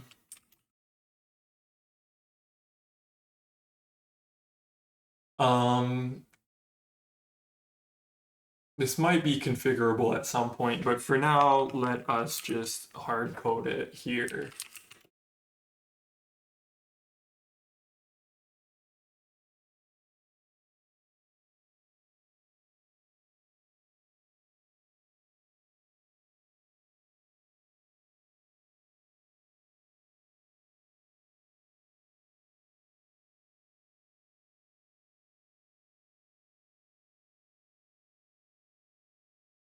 Okay, and then we're gonna do FS name and VS name.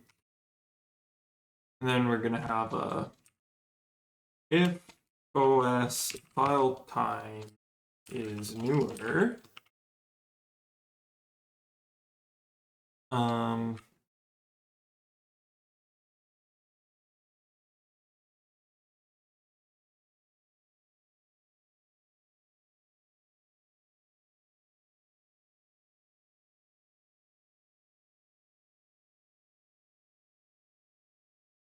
Oops, this is FS test.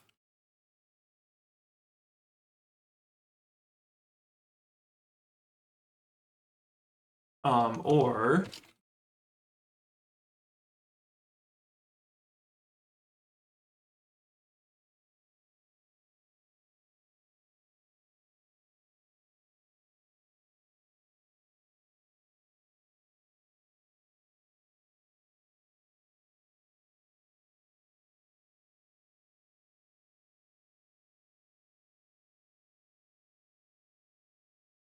so if either of those are newer, we will go ahead and copy these into here. So we'll get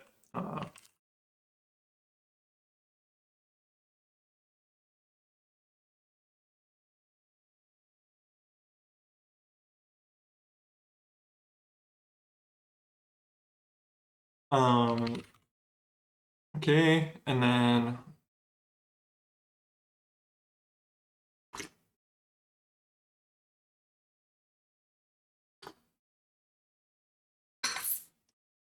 we will need to do a GL to program. I think I only need like the one program is going to be equal to the program from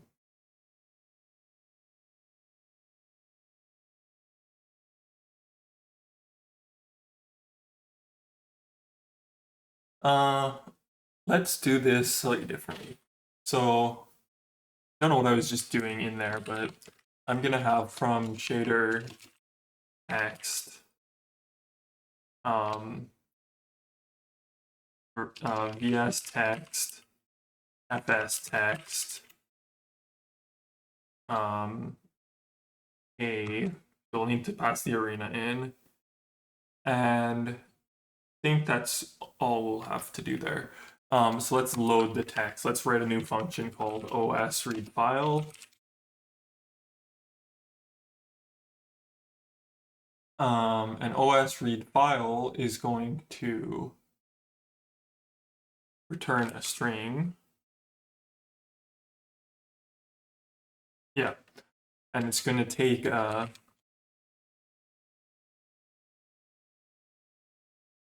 os read file is going to take a const char pointer. Really stopped using const. I hate const. I'm not typing const. I'm sick of it. No more const. Const is a waste of typing. A path and size. And the reason it's taking a size is because we already know the size, so we might as well make use of that fact.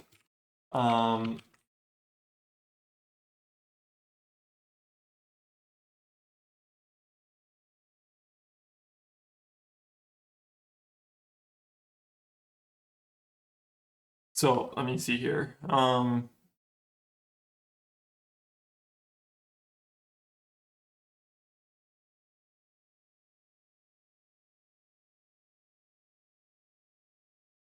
We're going to need to do that. Oh, and it needs to take the arena pointer.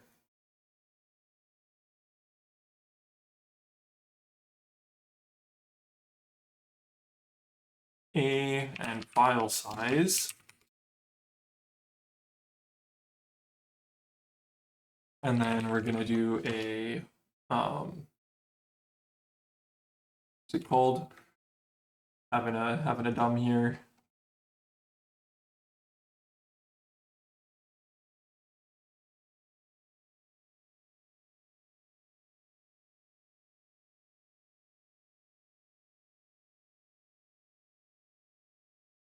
Well, I guess first we should just check that we can open this. So the file descriptor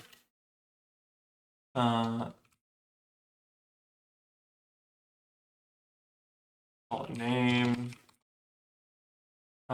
Just read only, don't care.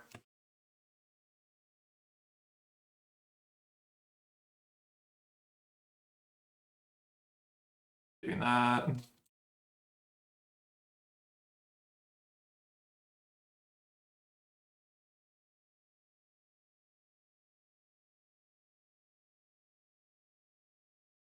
Okay, and then do that, and then we're gonna do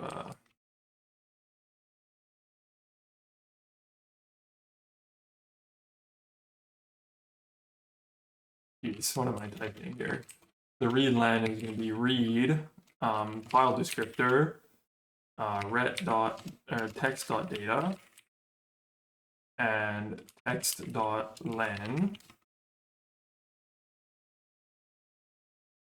and then probably we're going to use a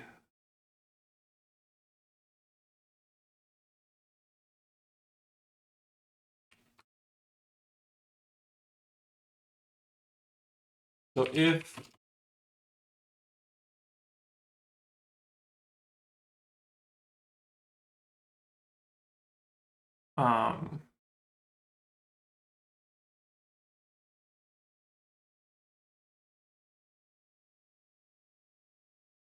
gonna return the same S8 0 again, I think.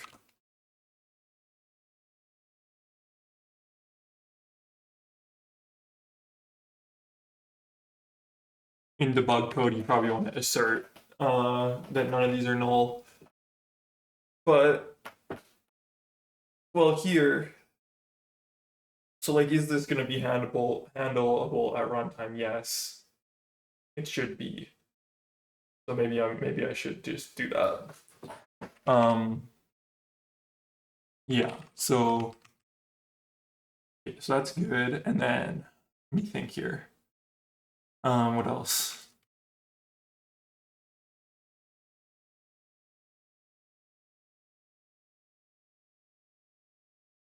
I'll just give the function some breathing room there. So okay, so that's that one. I'm gonna need to allocate this arena now, so let's do that. OS new arena. It's gonna take a size.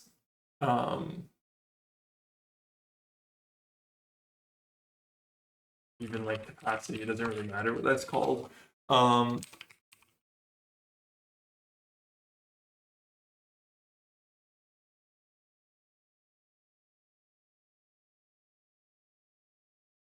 This is gonna be some. So we're gonna need there's a few things I'm just missing here. So first of all, if we do a man repeat read, we need this.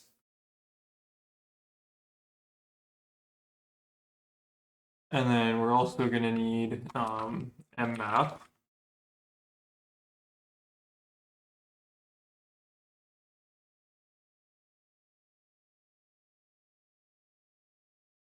This could have some face as well. Okay.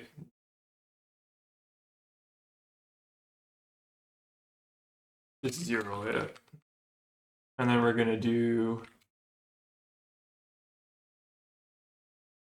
I need to check the page size.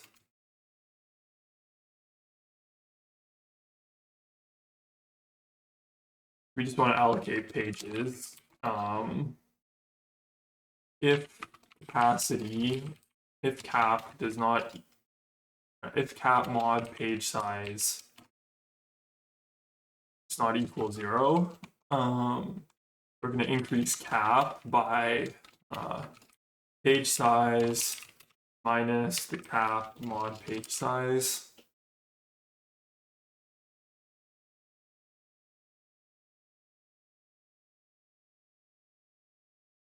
I don't know why I've got that typed like that. Okay, and then we're going to go ahead and do the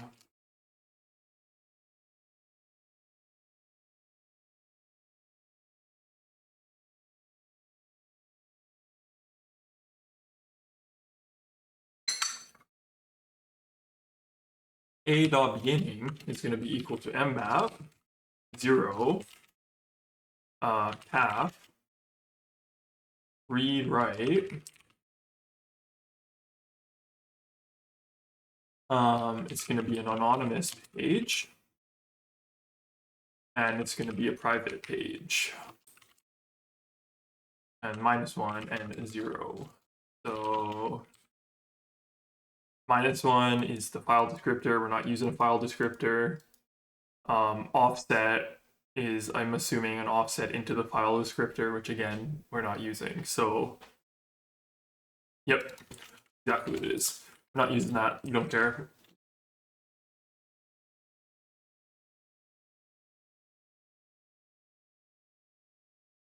If it equals map failed, we're just going to return. Actually, what we want to do here is do this. Don't need to initialize that because we're just going to do it here. A arena 0 and then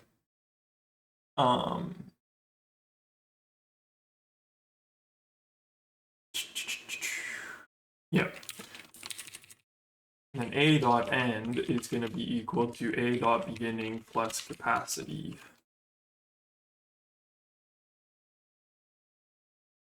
Good.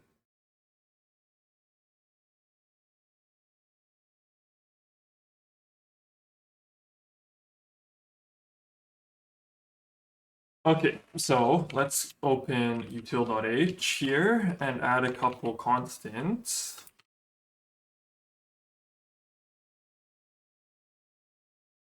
So where should I put these? I'll put it here. Probably after the types, to be honest, is better. Okay, so pound define is my typing. Megabyte is going to be 1024 ULL times 1024 ULL. There's our megabyte. And then that is probably going to be fine for now. Then in main, we're going to do arena is equal to OS new arena. And for this temporary memory to start with, I'm still debating on how I want to do the rest of the program, so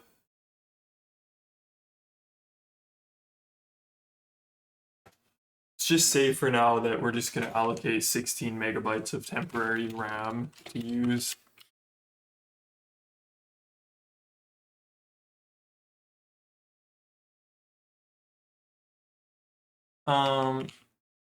Yeah, so now there's like a bunch of junk, but let's see here. Don't have it S8 yet. So let's do that. Gonna go here.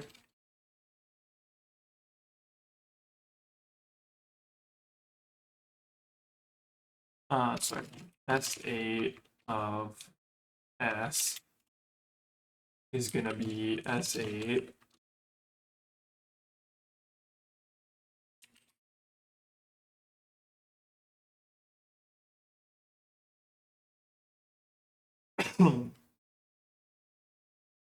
where are we going to define our macros actually?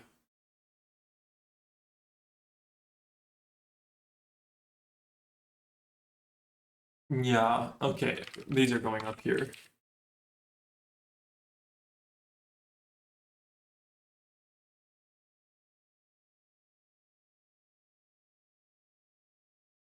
Array count.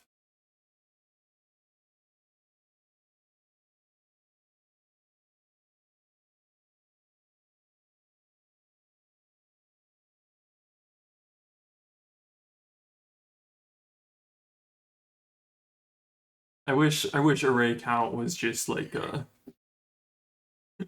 compiler defined macro. Like, how many times have I just typed that into my code? And then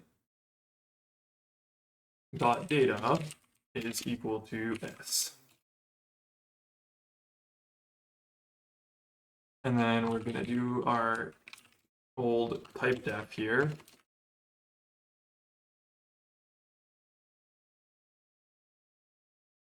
Struct is going to contain a size and a UA pointer data. There's the string. Yeah.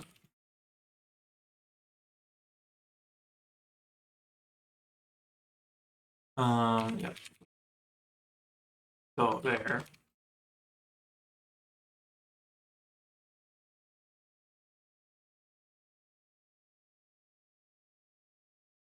Okay, and open util.c, and we need to define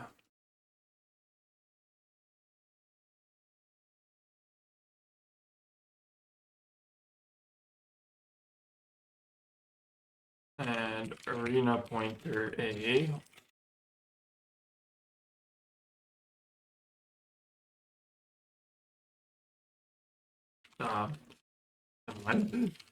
Alloc. Oh, hello, Rizoma. Thank you for the raid. Yeah. Welcome. What were you working on? Oh, the Textronic scope behind me. Yeah, it's pretty nice. It still works and stuff, so don't really have any use for it right now, but or at least for what I'm streaming today. I could probably stream something in the future where I use it. Um, were you what were you up to? Like programming, gaming? You have a look.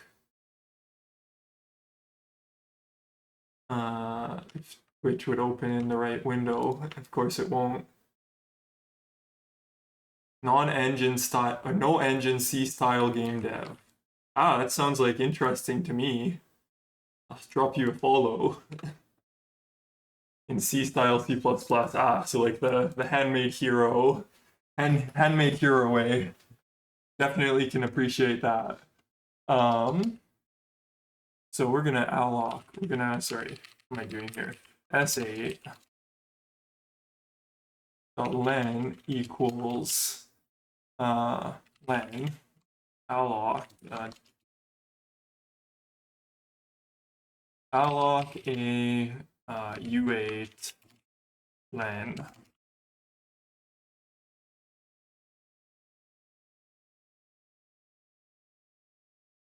My first it's your first product, like okay. How are you liking it? Definitely I've just found that over time I just appreciate more and more just coding everything in that sort of handmade hero style.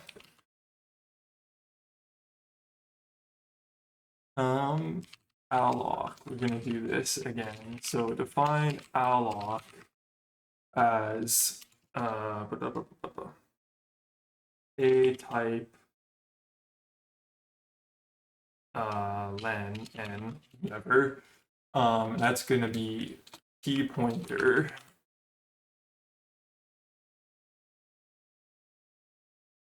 Alloc, and it's gonna be. I have to look at my other code for this because I can never remember how I like to define this macro. Copy.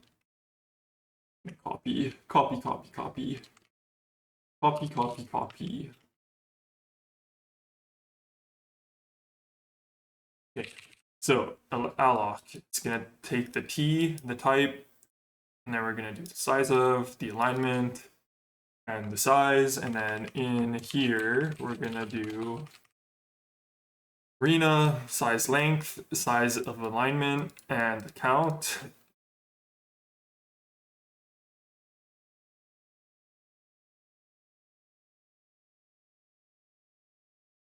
definitely from the thumbnail, that's looking pretty interesting. I guess everyone can see the thumbnail. Anyways, no problem there. I'm also noticing this is like off the screen a little bit. Don't know how that happened. There we go. Um, yeah, it's definitely I'll give it a look. Um,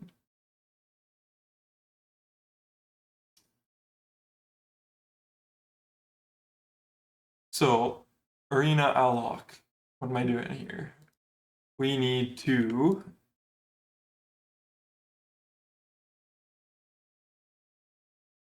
Yeah, thank you. Thank you for the raid so much. Yeah, hopefully I'll see you later. Um, what am I doing? Okay, so I need to calculate the padding. I need to do a stupid padding calculation here. So padding equals minus uint pointer t a to beginning and align minus 1 to construct like a mask. This is like a stupid mask thing. And then we're going to figure out how much space is available.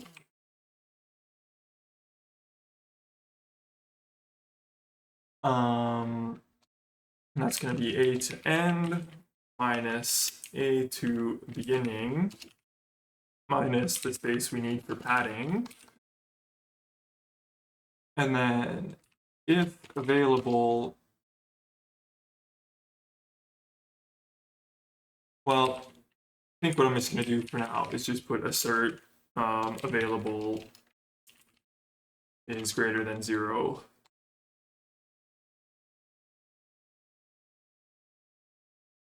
And the count is greater than available over length.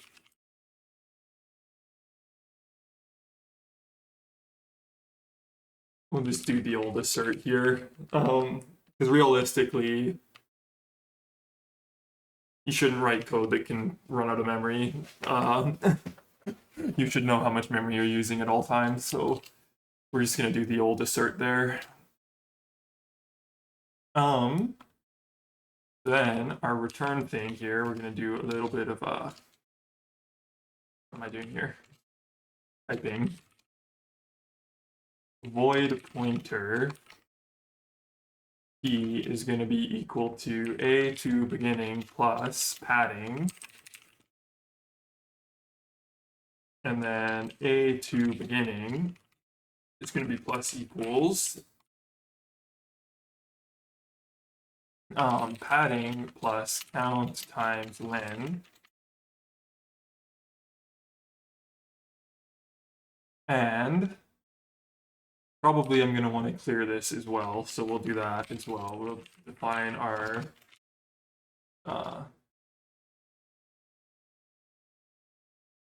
mem clear. And mem clear will take a void point u8 pointer and u8 character to clear and a count size.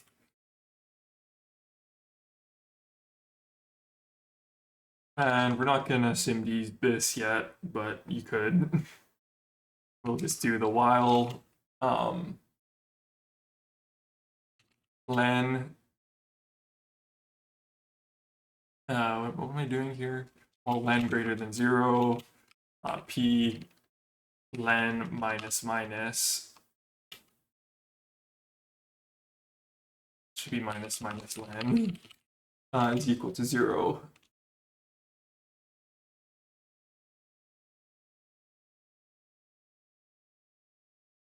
Not 0. We're doing really this doesn't even need to be this. This is while len and this is c. And then we're just returning p.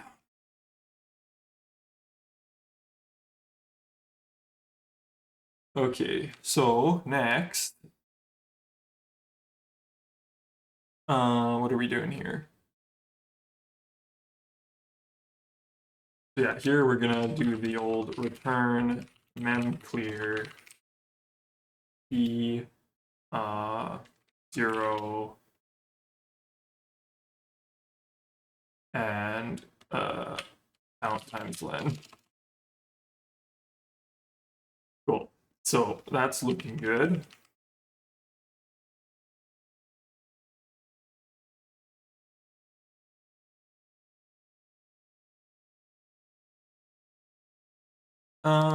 Yeah, that's gonna be annoying, but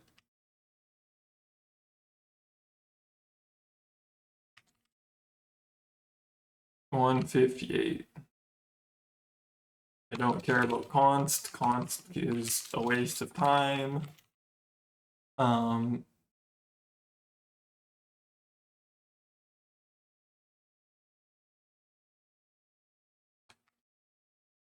Okay, so we need to add to the GL context a program.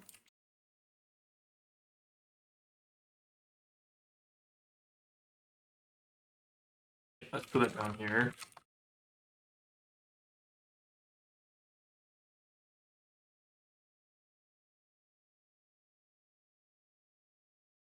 Test. Okay, so now we need to actually load these. So SA VS text is going to be equal to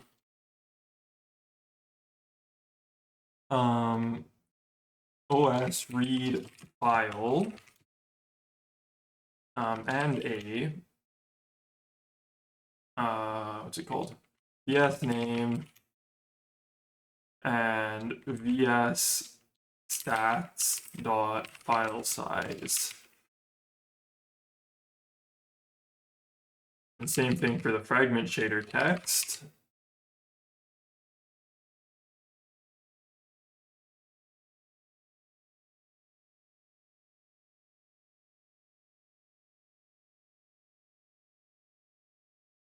And then we need to do this file, this function.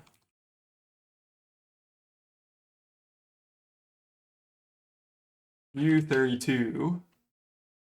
I feel like it should be like an I32.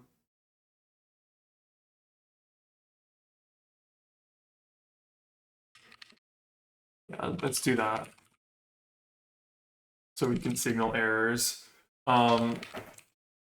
Let's put some asserts here as well. So assert vs text dot len greater than 0.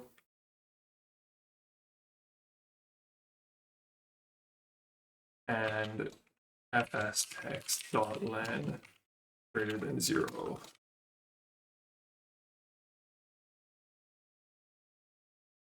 Okay,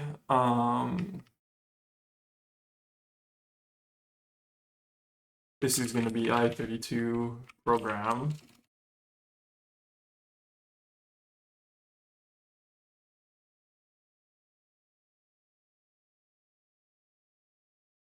If program greater than, if program does not equal -1, then we will do this. We will do the old GL delete program, I believe, is the function I want.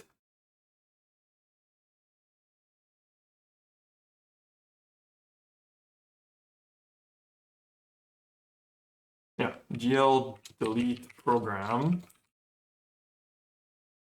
GL to program, and then GL to program equal program.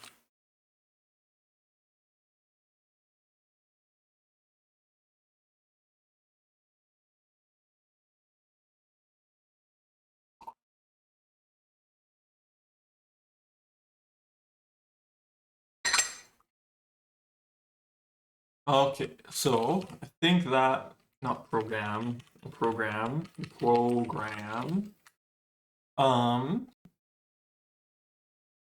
Yeah. So let's take a look here. Yeah, static I32, we need to write a function here. Program from shader text vertex fragment arena turn -1. Yeah, so I'd like to probably disable warn unused function. Oh, yeah, I don't even need to disable it on the main program.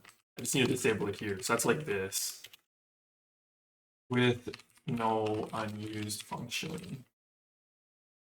I should shut that up. Yeah, so the main one we have to actually use check shaders. So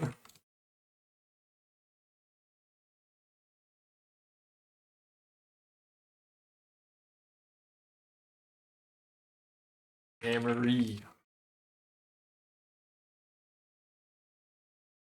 Cool. So there we go. Get rid of that warning every time I compile. That's nice.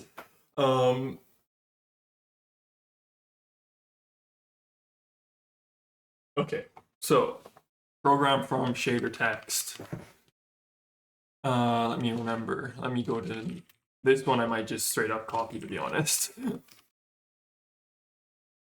Some of this is just garbage that I don't care about.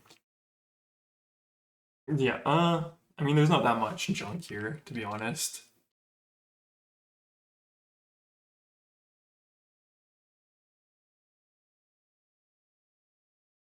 Let me check GL create program quickly.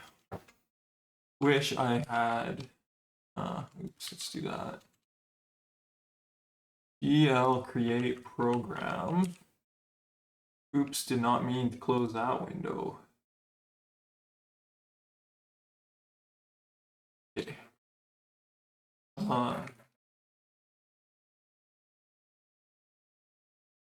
Definitely need to come up with a better thing to do for the chat. That's okay. Yeah,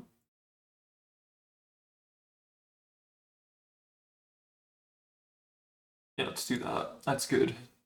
Enough for now. Let me see here. So,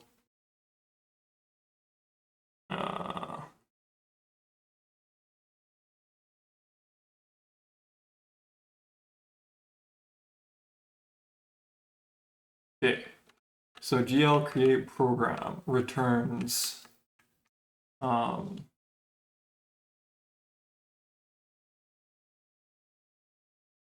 like, can it even return an error? I have no idea. It returns 0. Okay.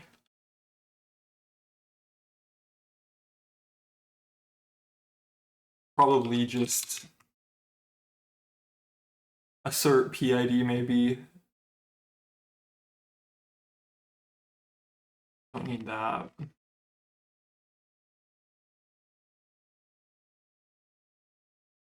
That.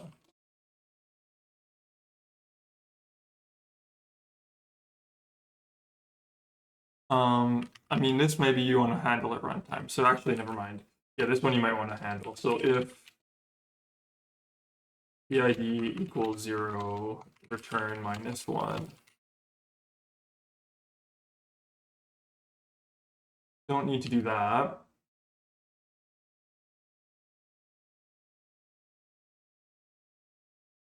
Okay, so we need a compile shader program. After that, Slink, validate, all that stuff should be good. That.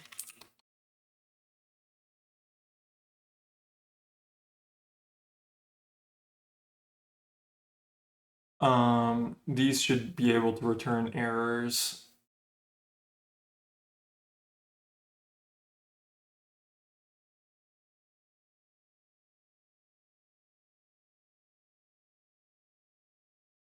Oops, OpenGL. Compile shader.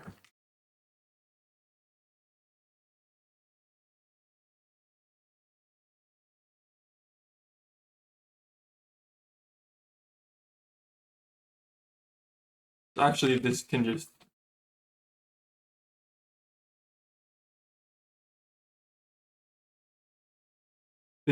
return 0 then, that's fine.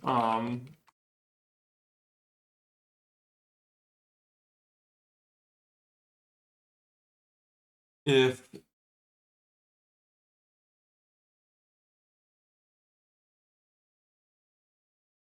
program.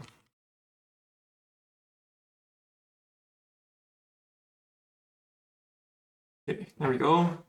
That's good.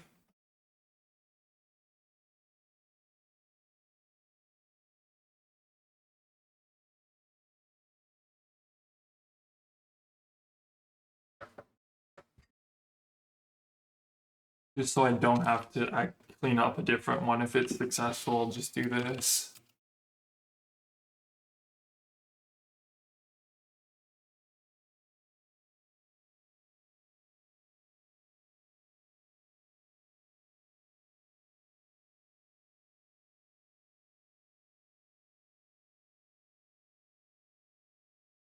Let's take a look here. So we're going to create a shader.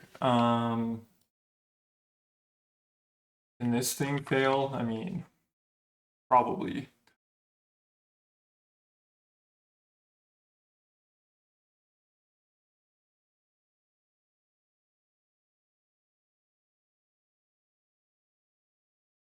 Yeah, I don't care about that one failing, to be honest. Probably I don't even care about this one failing either.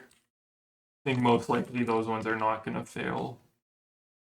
The shader compilation can fail though. So, well, that's a good question. If the shader compilation fails, I kind of want to make sure this gets deleted.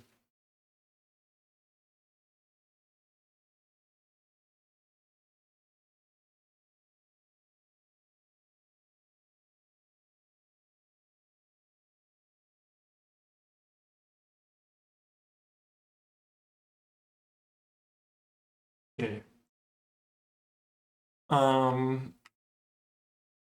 Yeah. So here, let me see here. File shader, result. Okay, length error.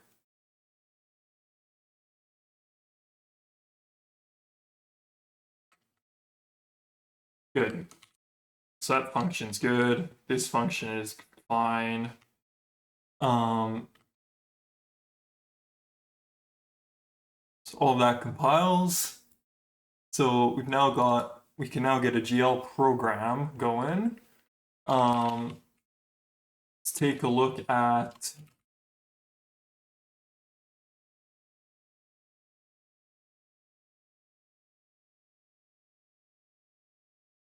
okay, so that was in this init renderer.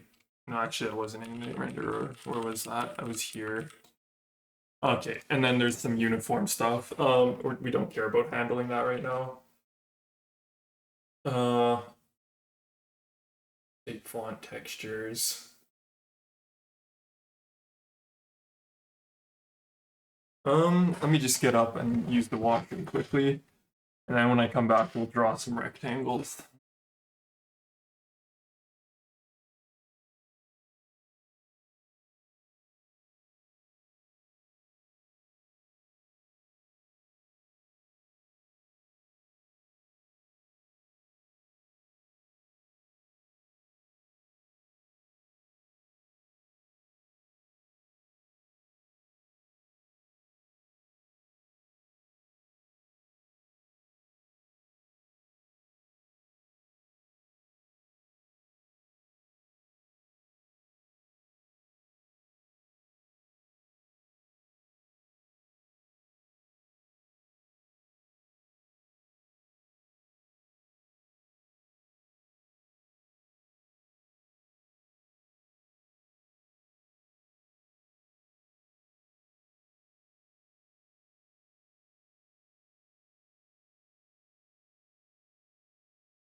Okay, so to draw rectangles, I think I actually do need some uniforms. Unless, yeah, I should really look at like how Raylib just does this, but um, like slightly different. I wonder. Yeah, I don't know. Um, we need these shaders though for sure. So, and we're gonna need the uniforms. So,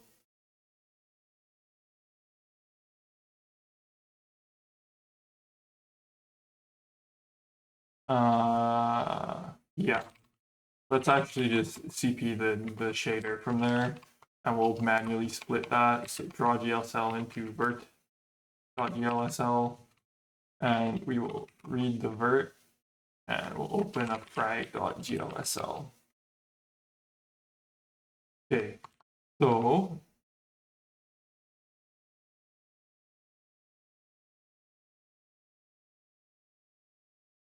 this is like doesn't matter for OpenGL technically speaking, but if you want to compile this with like a Vulkan shader compiler, whatever, you need to do this, and then so this is just useful because you can see the if you use like renderdoc to debug later, you can see where everything is in the disassembly. So probably want this. Anyways.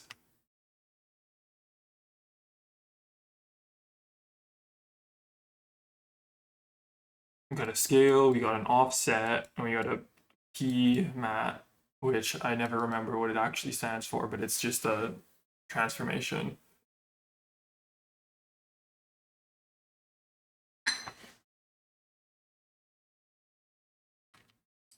Um, yeah, so just everything here is just we're gonna draw instanced rectangles. So you use instance when you want to duplicate like basically exactly the same code over and over again, just in different locations on the screen. So for a text-based renderer, I might want to change this actually. I need to look at what Raylib does. I'll do that after stream. Um, yeah, for a text-based renderer though, this is going to be fine. Um, so that is that. We are going to copy this stuff out. Delete all of that junk.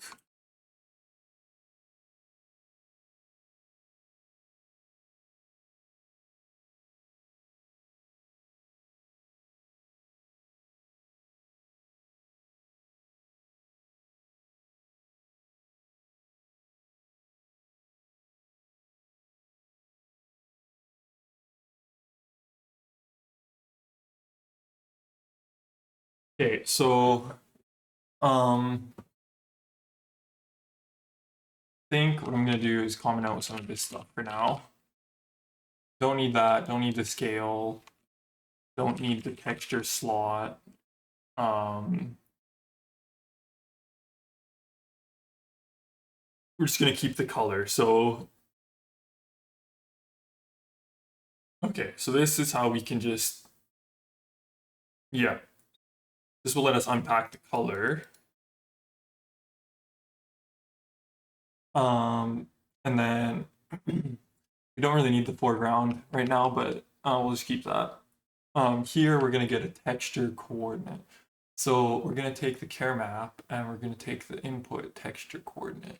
So we're gonna comment this one out. We're gonna do neither of these things actually. Comment this out as well. We are going to take the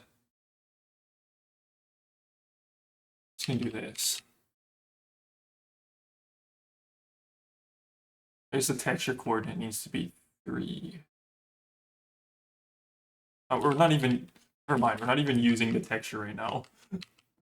Yeah, we're not gonna do that. We're just gonna use this text color uniform And we're just gonna ignore this. And we're gonna set the parameter to 0.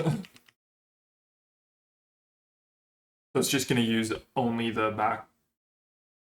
I should have set to 1 if we wanted to only use the background. Okay, so that one should be good for this. And then for this one,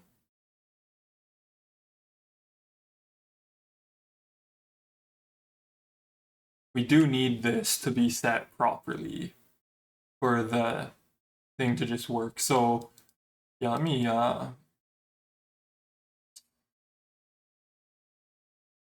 yeah, because you have to, okay, you don't have to use this, but if you want to specify just coordinates in this window on where stuff is drawn, you probably want to just have this. So I will use that, and we will copy that some more code. We'll do some more copying. Yeah, but they all suck. Like, I don't know if you've noticed, but they're all incredibly slow for no reason, or they don't support basic features like scroll back. And they are slow. So we're gonna create one that can just process gigabytes per second of data. Yeah, they're all just terrible garbage.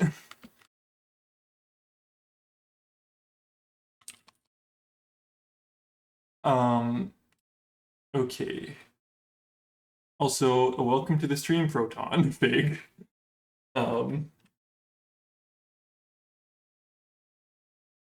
Yeah. What am I doing? I'm copying. I'm doing some copying.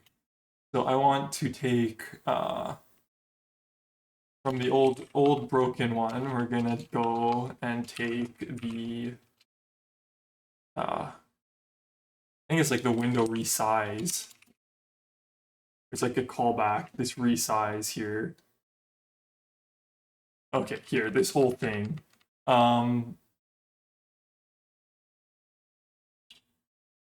Yeah, there's a bunch of stuff here.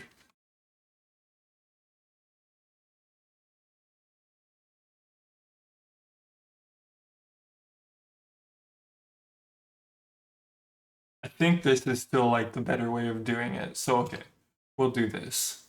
We're gonna still have this resize function. Oops.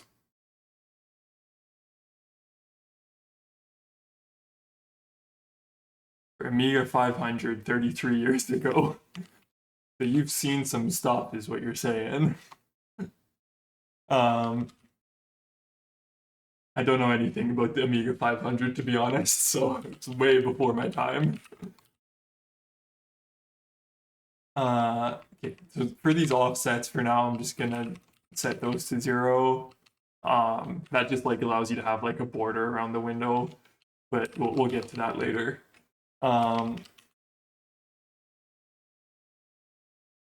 This is going to get rid of some of this junk.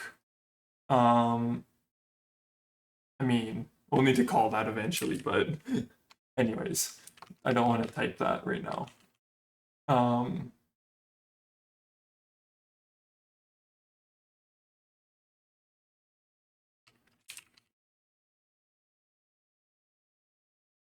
GL to PMAT ID is what I'll call that one.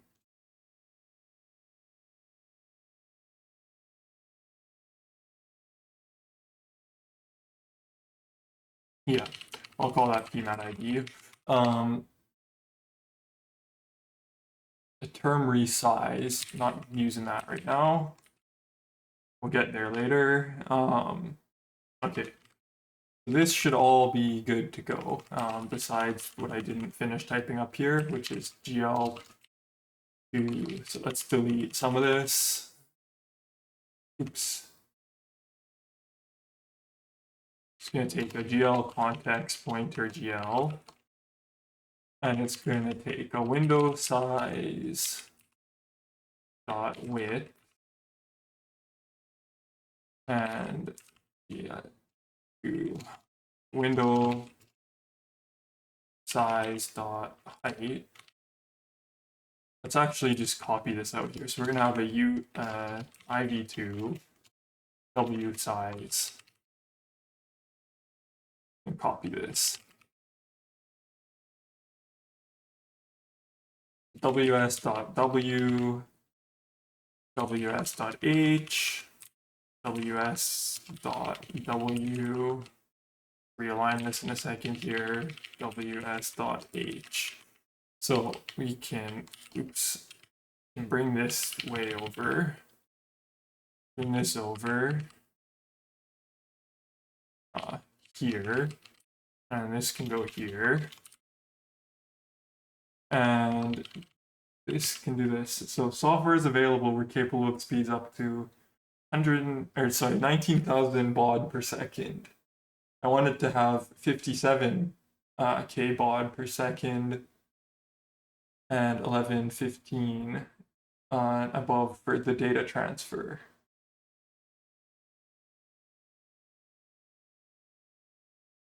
Amiga CIA chip. What's the CIA chip? So I know like all the baud per second stuff, but because I do program microcontrollers from time to time, but CIA.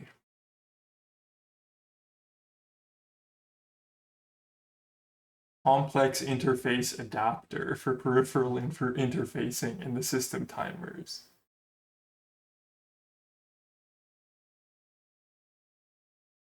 Oh, I see. So there was like even and odd chips. There was floppy control, serial control, and parallel port status, and then parallel port, keyboard, floppy, mouse, and keyboard. Ah, I see, I see. Yeah, I see. So it was like, before USB or whatever, and everyone had to handle all of these things, so they had their own complex interface chips. It would just do all that. That's cool. That is cool. Okay, so what's going on here? Align. We're just doing some alignment. And this should be like over here. This should also be over here.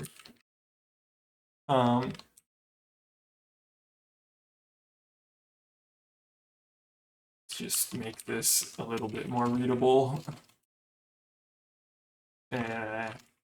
Fingers. Fingers.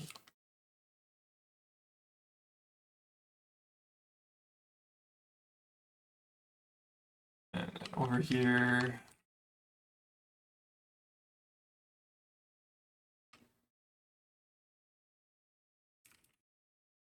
Okay.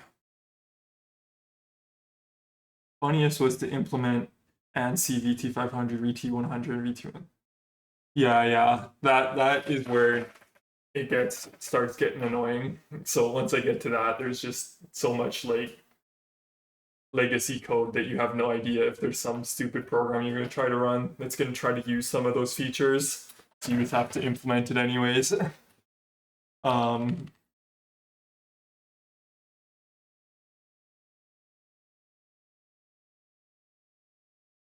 So let me do this. Okay, so the resize, and then that's going to be this frame buffer callback has to. So this frame buffer callback has to. This frame buffer size callback gets called when the window gets changed. Hello, Terrace. Scrolling, cursor movements, colors, etc. Yeah.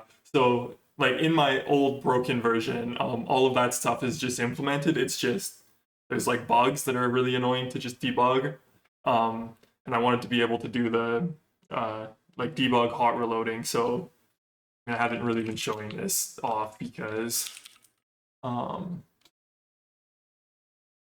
just comment out some of this junk for now.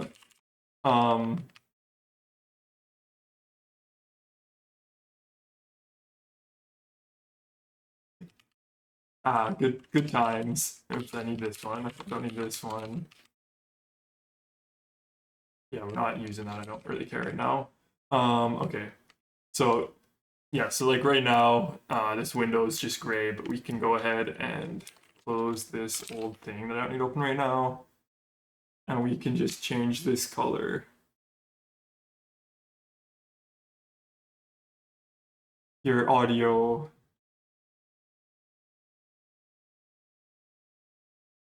So is my audio just working though? I think so, right? I don't see any issues. Your audio was off. Okay. Yeah, I just said hi. How are you? Yeah, so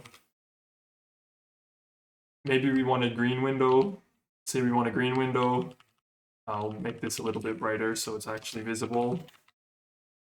So now we got a green window. Maybe we want cyan window.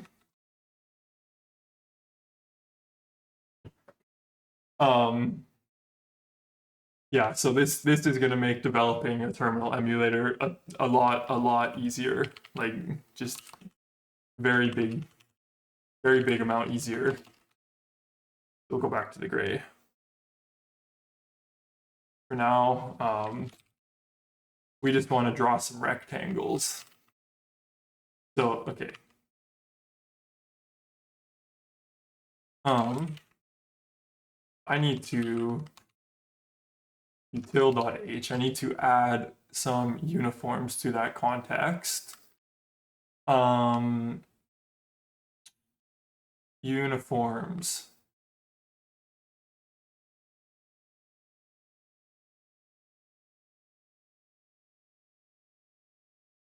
We're gonna do the X macro.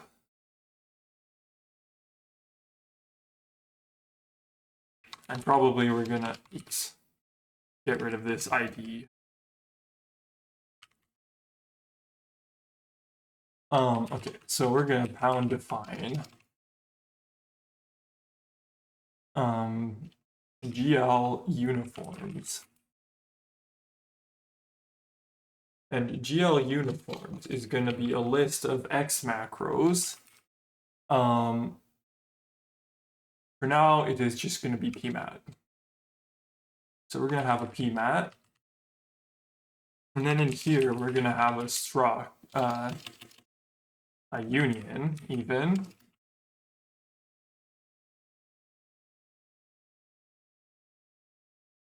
Of uniforms. And this is going to be a struct. Let's just see how I define this actually in the old program.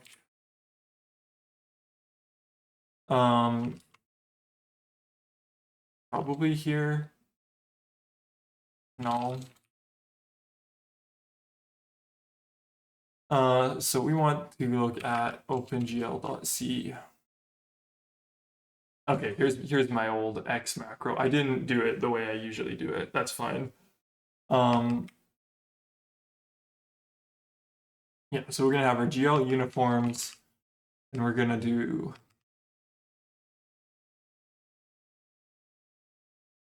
that. So we're gonna take this union, and we're gonna do move this, get rid of that. Too many lines.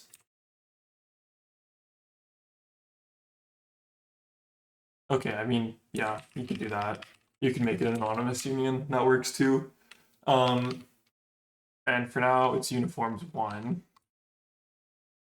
And then we're going to, in here, we're going to have a table. We're going to undefine the X here.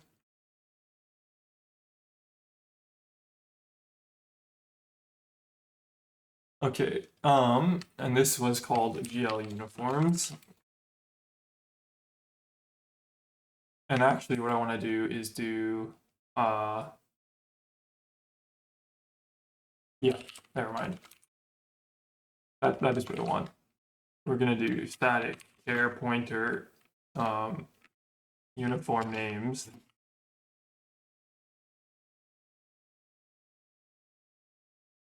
I think I have a better example of where I was using this, to be honest.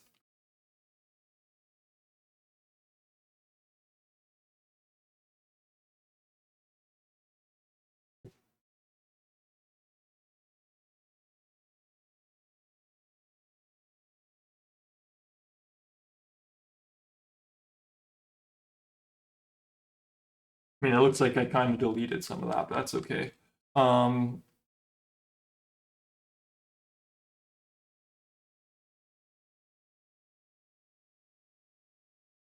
So we're gonna have this, and it is gonna be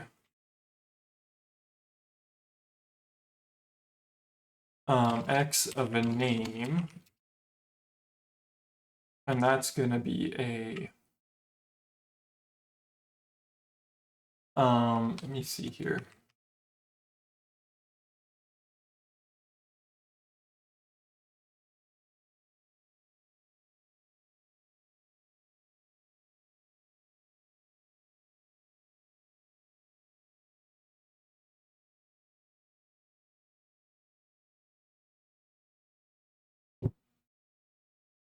Very expensive 4 GB hard drive.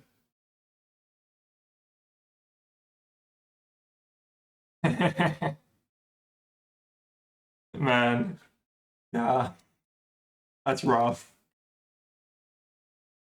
That is rough. Um, my similar story would be um, so all of my hard drives are just encrypted.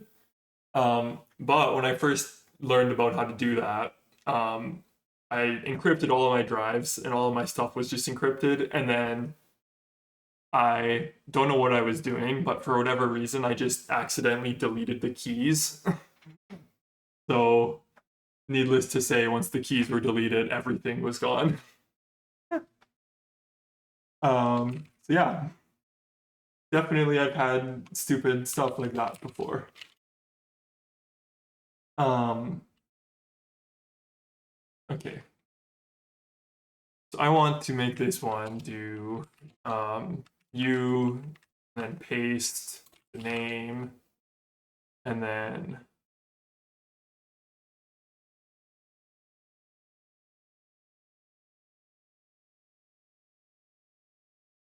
let me just C processor this.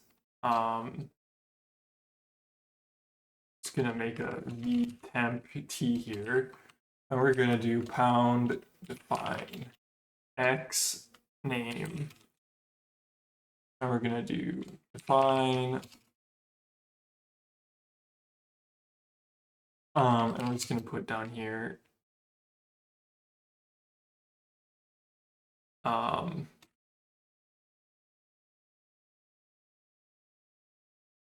let's have a look here. So we're gonna do x, and we're gonna call this, I don't know, it doesn't matter, it can be called pmat, just so I can see what's going on. We're gonna do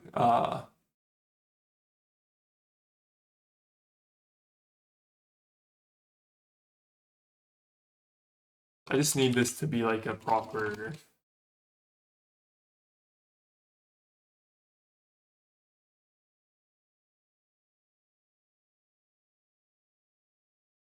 that is not what we want.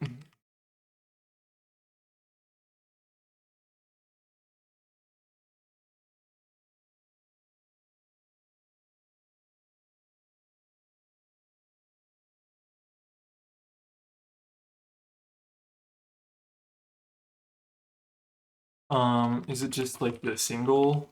I think it's just the single. Yeah, there we go.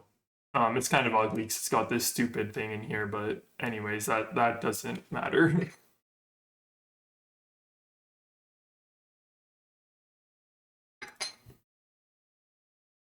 So, okay.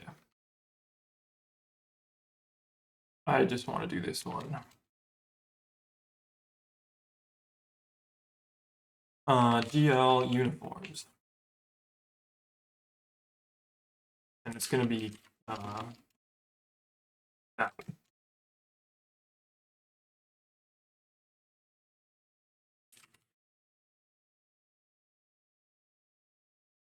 And then I'm going to, I have a static assert here? No.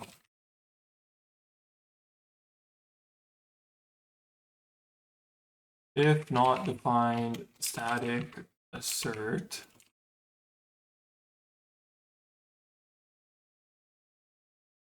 pound define static assert static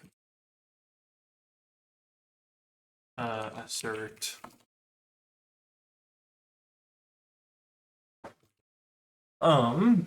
So okay, so I just will include undef x. We'll do a static assert array count uniform names array count of GL context pointer cast of a null pointer to uniforms.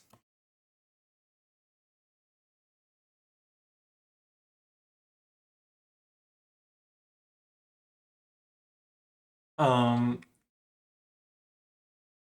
we'll have a thing here. So we'll say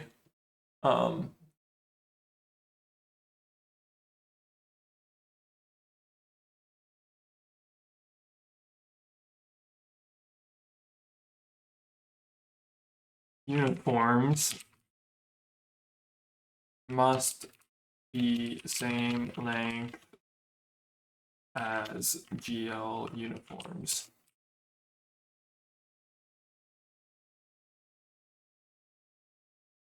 I don't remember if this needs like a /n or not.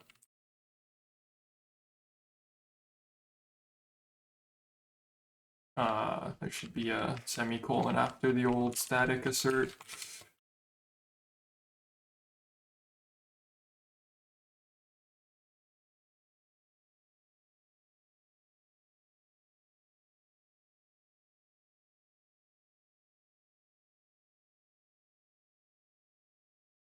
Unexpected semicolon before.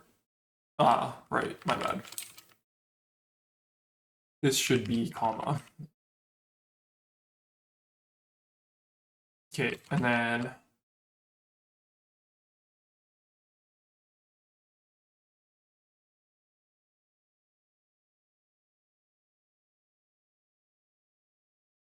let me see here. What's the problem?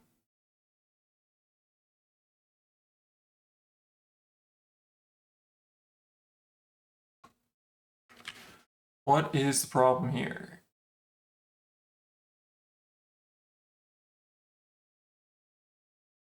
Let me just do the old.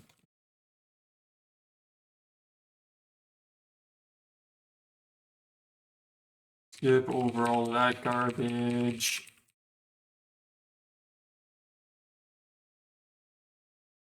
So much garbage. Where? Okay. I don't have that much code. Let's do this. Okay. So what do we got here? That's just correct. And then we've got uniform and names over size of uniform names. That should be fine.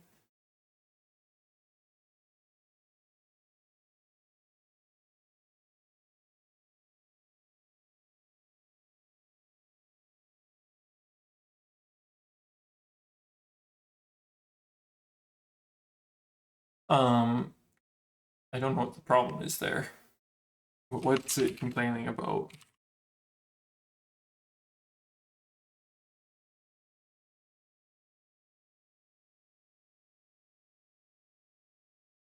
Have a look here at static assert.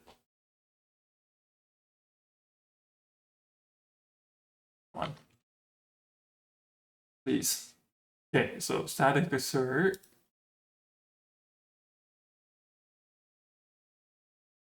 Should just take an expression and a message.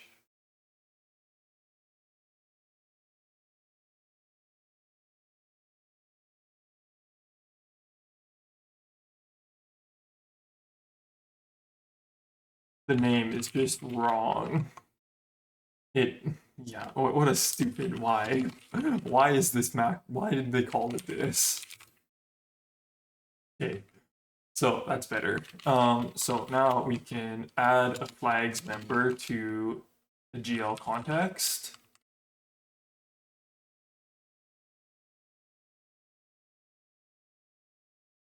And we can add a enumeration somewhere here. It only really needs to be visible in the terminal thing. I don't know. Maybe it's fine. Let's put it here.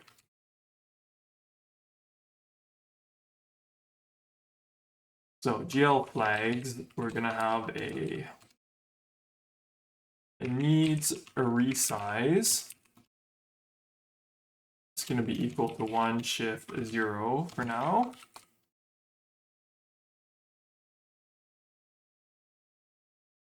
Okay, so that builds, but we need to actually set that flag at some point and then call resize if it needs to be resized. If t2gl dot flagged and needs resize. Resize.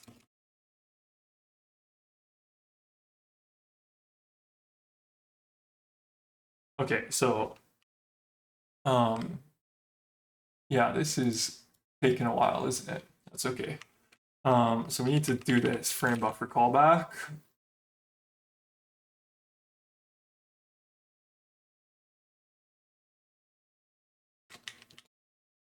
This shouldn't be here. Try to keep this stuff grouped together properly. Static void frame buffer fb callback. Oops.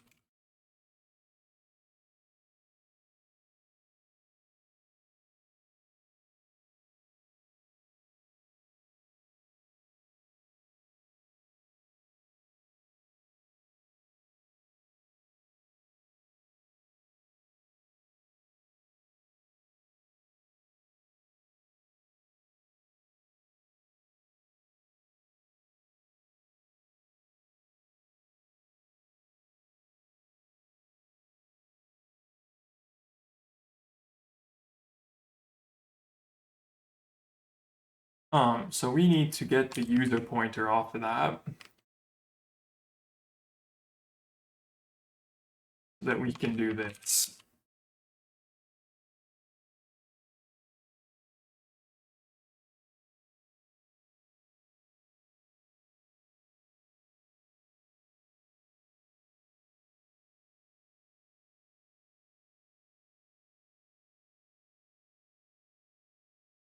Um,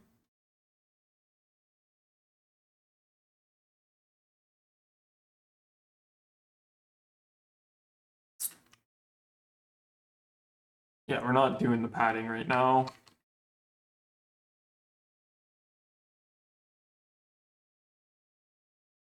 Cool, so that should be good. So now that's presumably getting called. I mean, we can just do the old fprintf here.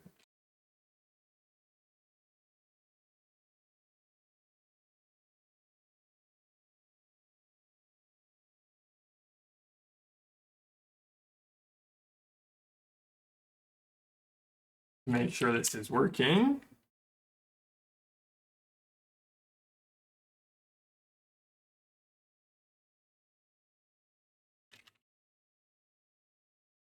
Where is this being run out of? Oh, it's being run out of here. On a new one.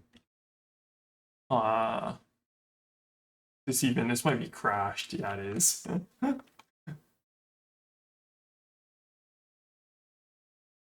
Okay, so that was working, and then something happened. Let's just try running that again. Assert. Hello? What's the call stack here?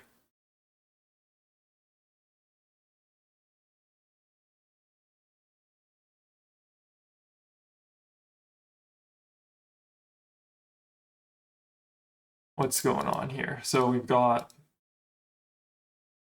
some memory. That's fine. And then check shaders. OS read file.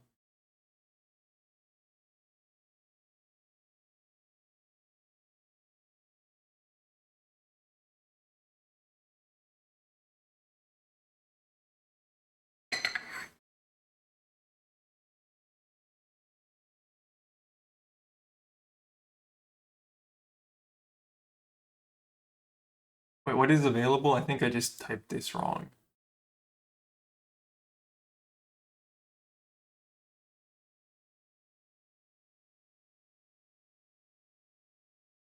Yeah, this should be, yeah, my bad. Stupidity, basically. Okay, so let me just.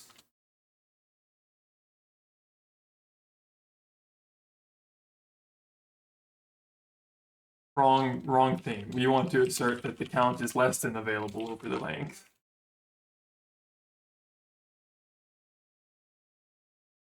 So that should fix the problem.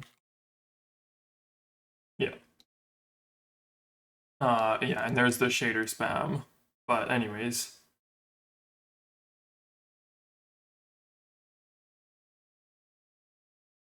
Yeah, this, I need to actually set the uniform. But yeah, let's see here. Probably we're gonna just comment out, oops, I'm gonna do this. So anyways, probably the easiest way to do this is to do this. Okay, so if we close this, you can see there's like this useless, like I don't know how to interpret this at all. So we're just gonna turn that off.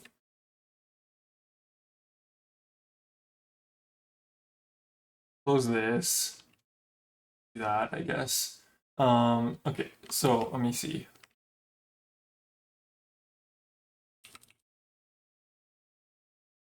Where was I doing that? In the main, probably.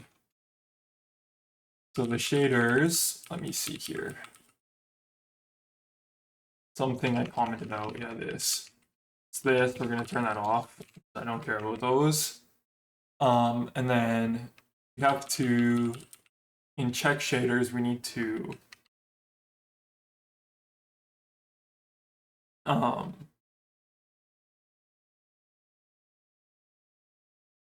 that's right. Oh,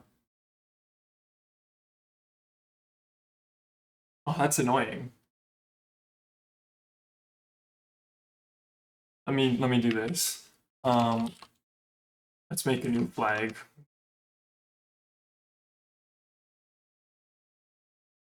Uh,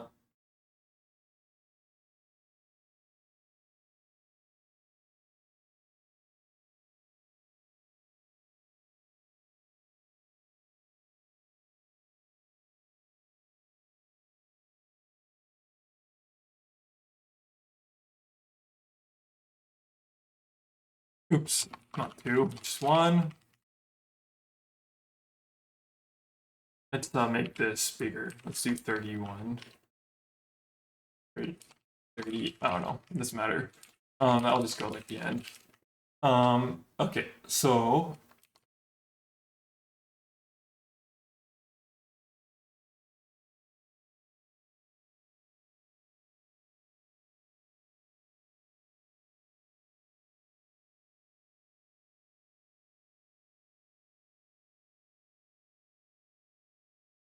okay, so then in pgl.c we should check that flag.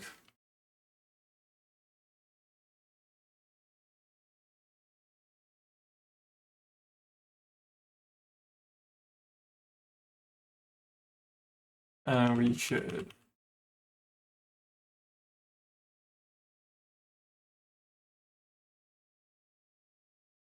do we need an arena for this one? I don't think so, right? We're just yeah, we don't need that. So we just need this, and we're gonna write this function.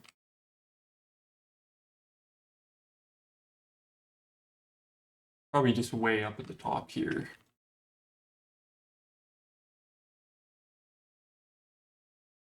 Update uniforms.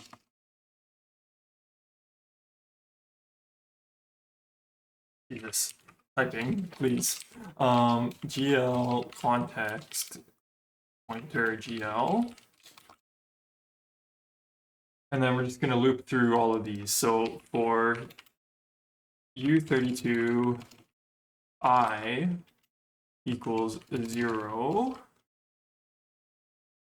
I less than array count GL to uniforms. I plus plus GL uniforms I are gonna equal what's the function called?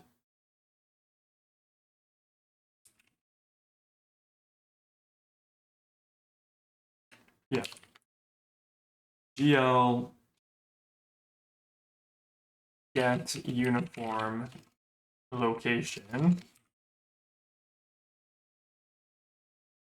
GL to program. GL uniform names. I.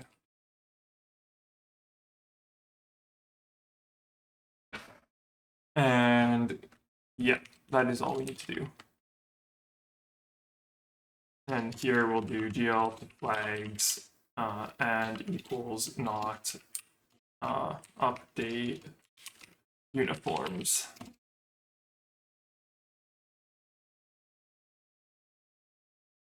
Let's just see if that's gonna spam a bunch of errors again. Or did I fix all that?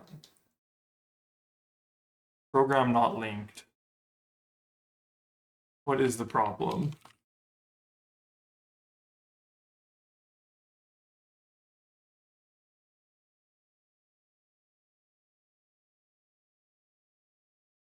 Oops, I should just do this and close it and then see what the problem is.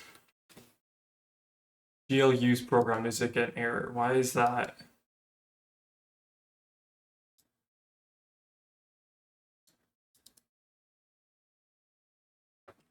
Where am I just calling that?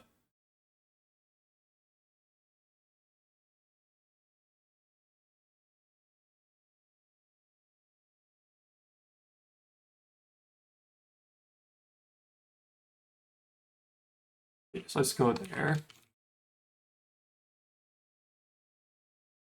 Why would it not be linked? Is that like if there's an error? No, that wouldn't make sense because I've checked for the errors already. Um,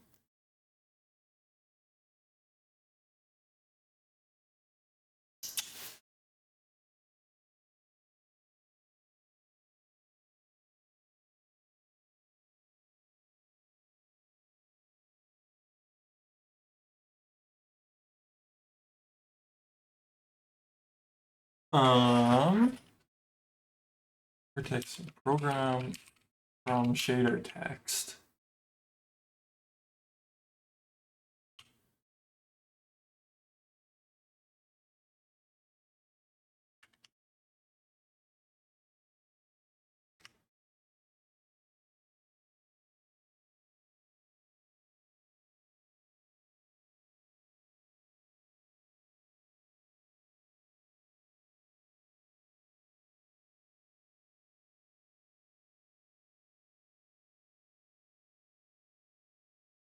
I mean, I could just put this in the old init window. Then everything's out of order here. That's okay. Yeah, it's a little order.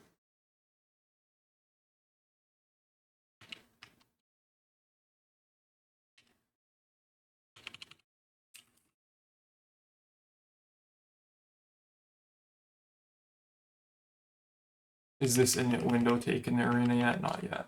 Oh, we can make it take the arena.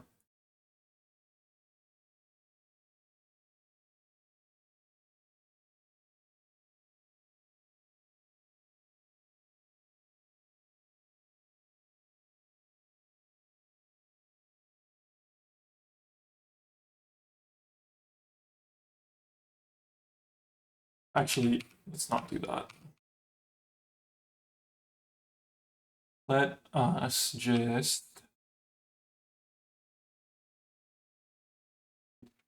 Oh no, so we should be checking that first. So yeah, it's like getting called first. So let me see here.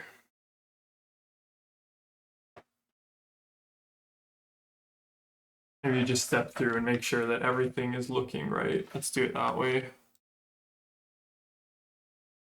So we're gonna break at main and we're gonna run.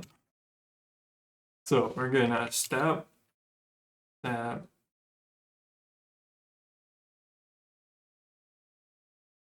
don't care about that function, to be honest. Our window goes that. Then we're gonna go next, step. Okay.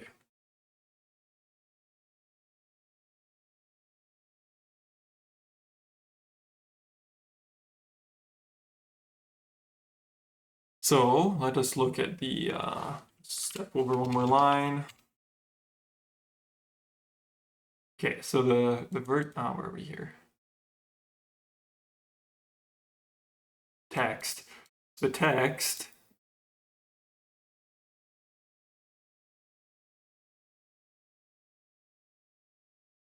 just copy this address.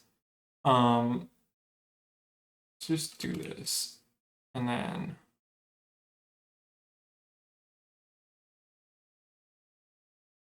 okay, and then we're gonna go to memory. Delete half of this nonsense.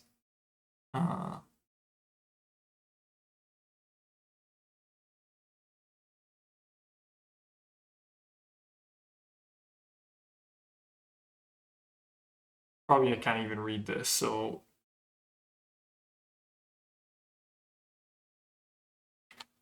I mean, oh right, because then the other one's right after it. Yeah, it's annoying. You can't really read that. So let's do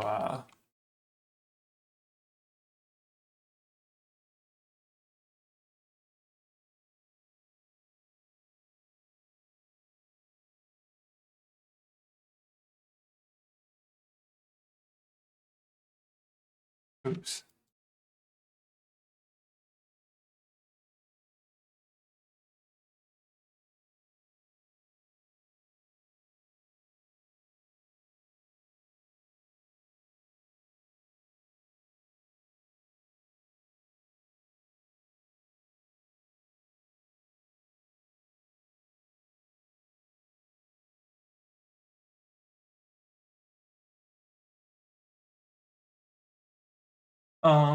What is happening here? Why is this?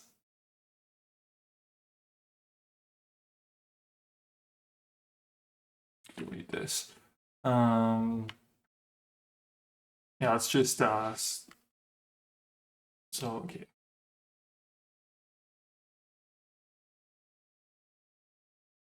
You got a program, you got a virtual whatever ID, vertex ID, fragment ID.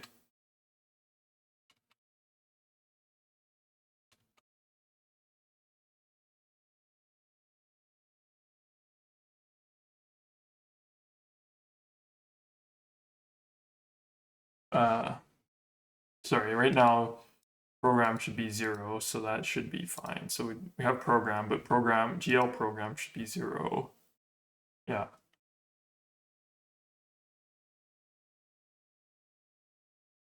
And we need to update the uniforms.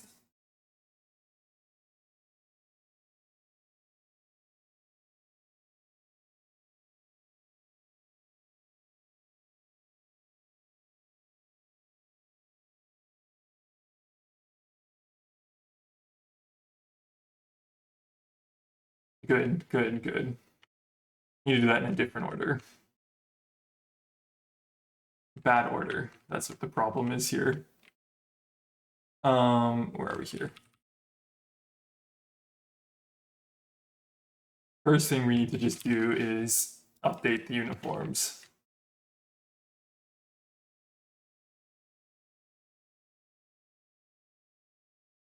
Why is like it still complaining that that's not linked though?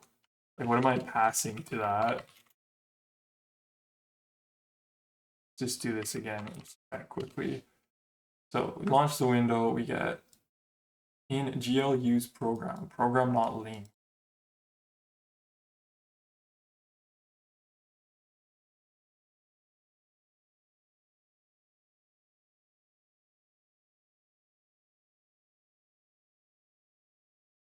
First of all, let's just go to resize and delete that because we know that's working already.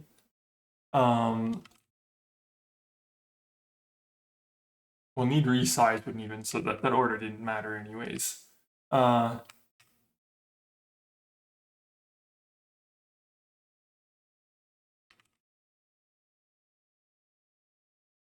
Where is that error coming from? Why is that happening?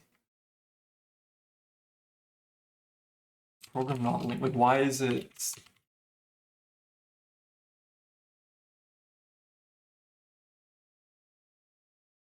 Program should definitely be linked.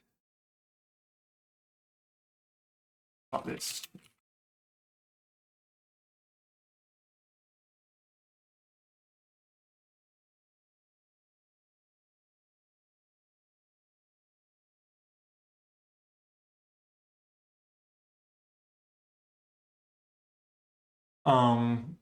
Yeah, why would the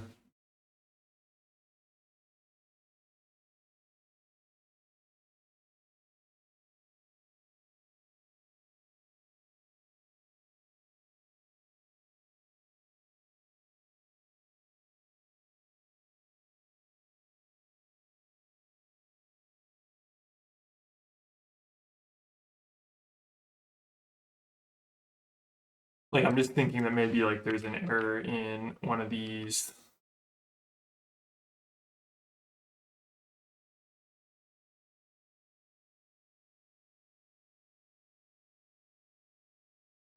This shouldn't have any errors, so this looks fine.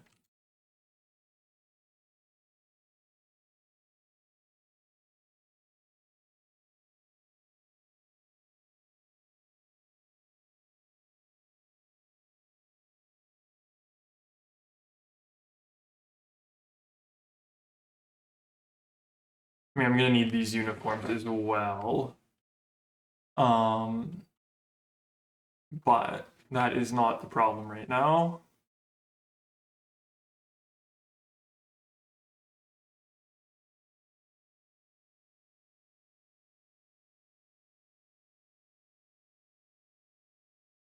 Is that even correct? Is it supposed to be location as well? I don't know.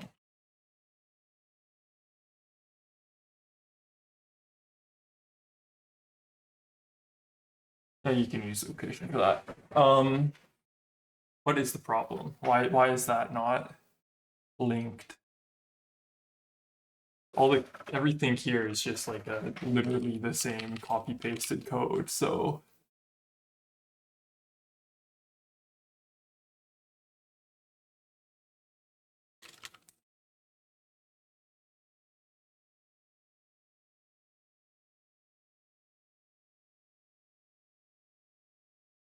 program one not linked, invalid operation in GL thread.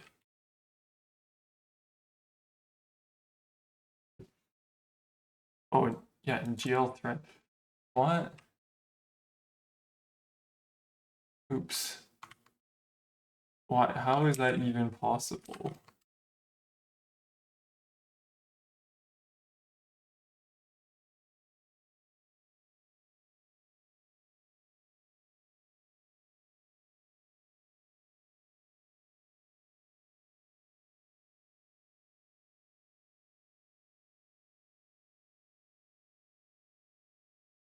Let's see.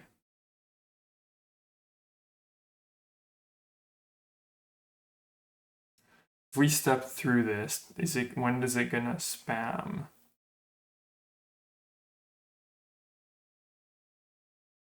Maybe we can just launch it in real GDB.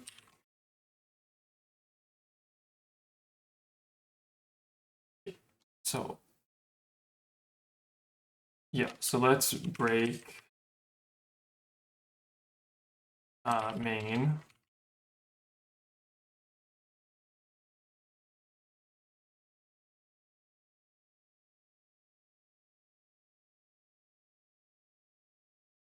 I haven't seen it yet.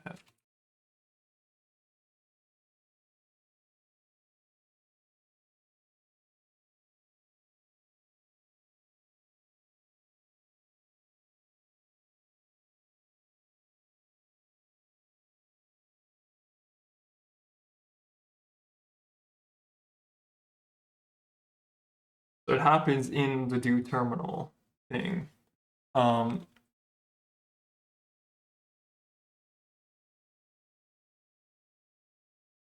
Which could only be here, right? So why does that happen?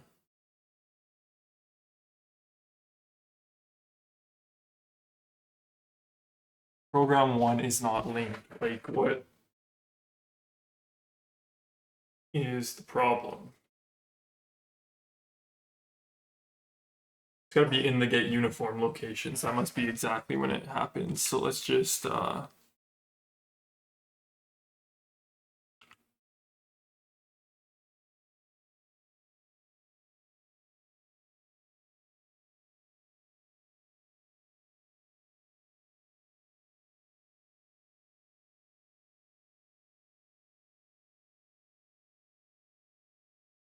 no.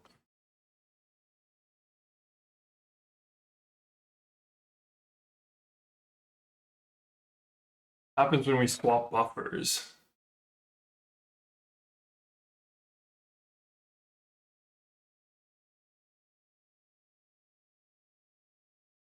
Apparently.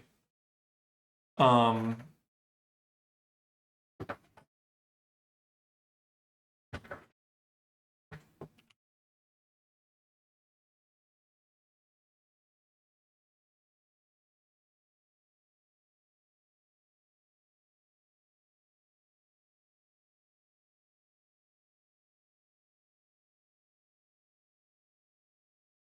yeah, I mean, weird.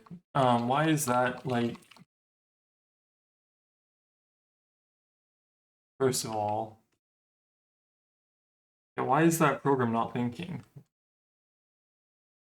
GL, please. Please tell me GL. Open GL.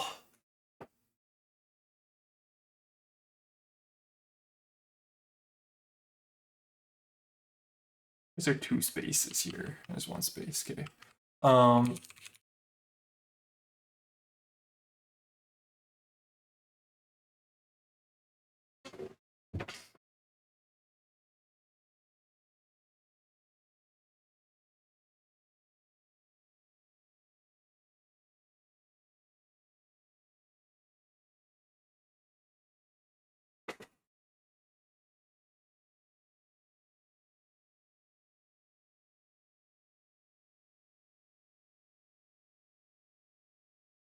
What am I doing here? Am I like, I shouldn't be like calling.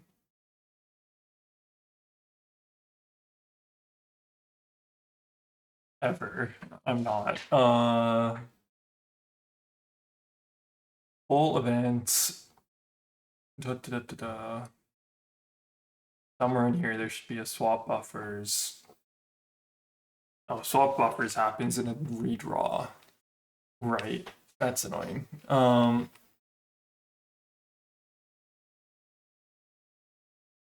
Yeah.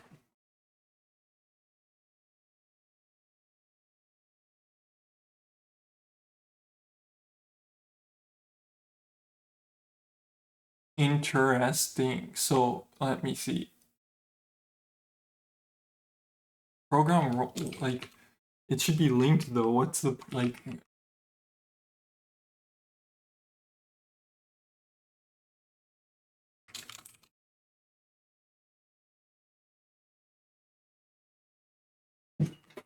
BG would just be 0 by default, so the thing isn't even.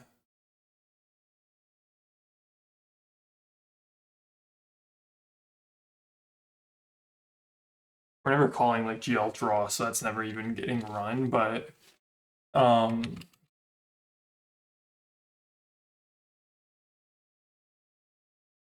would the program not be linked? The program's linked.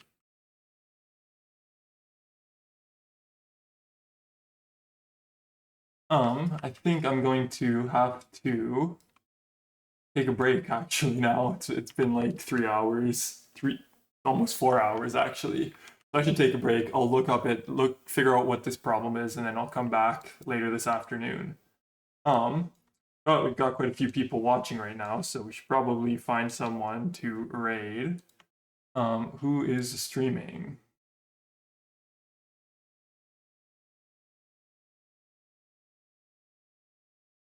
Anyone stream in C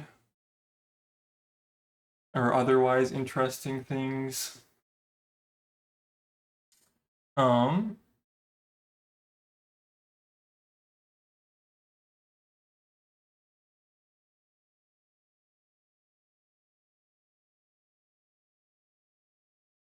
huh.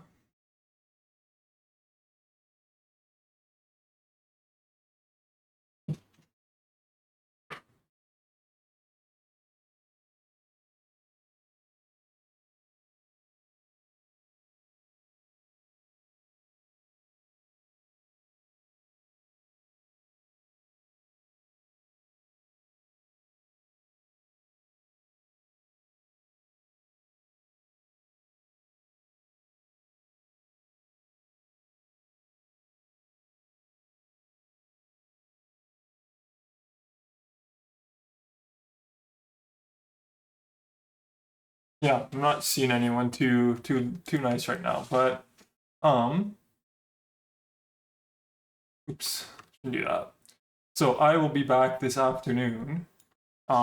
We will continue working on this. I just need to take a break, have a look, figure out why this program's not linked, and then come back this afternoon.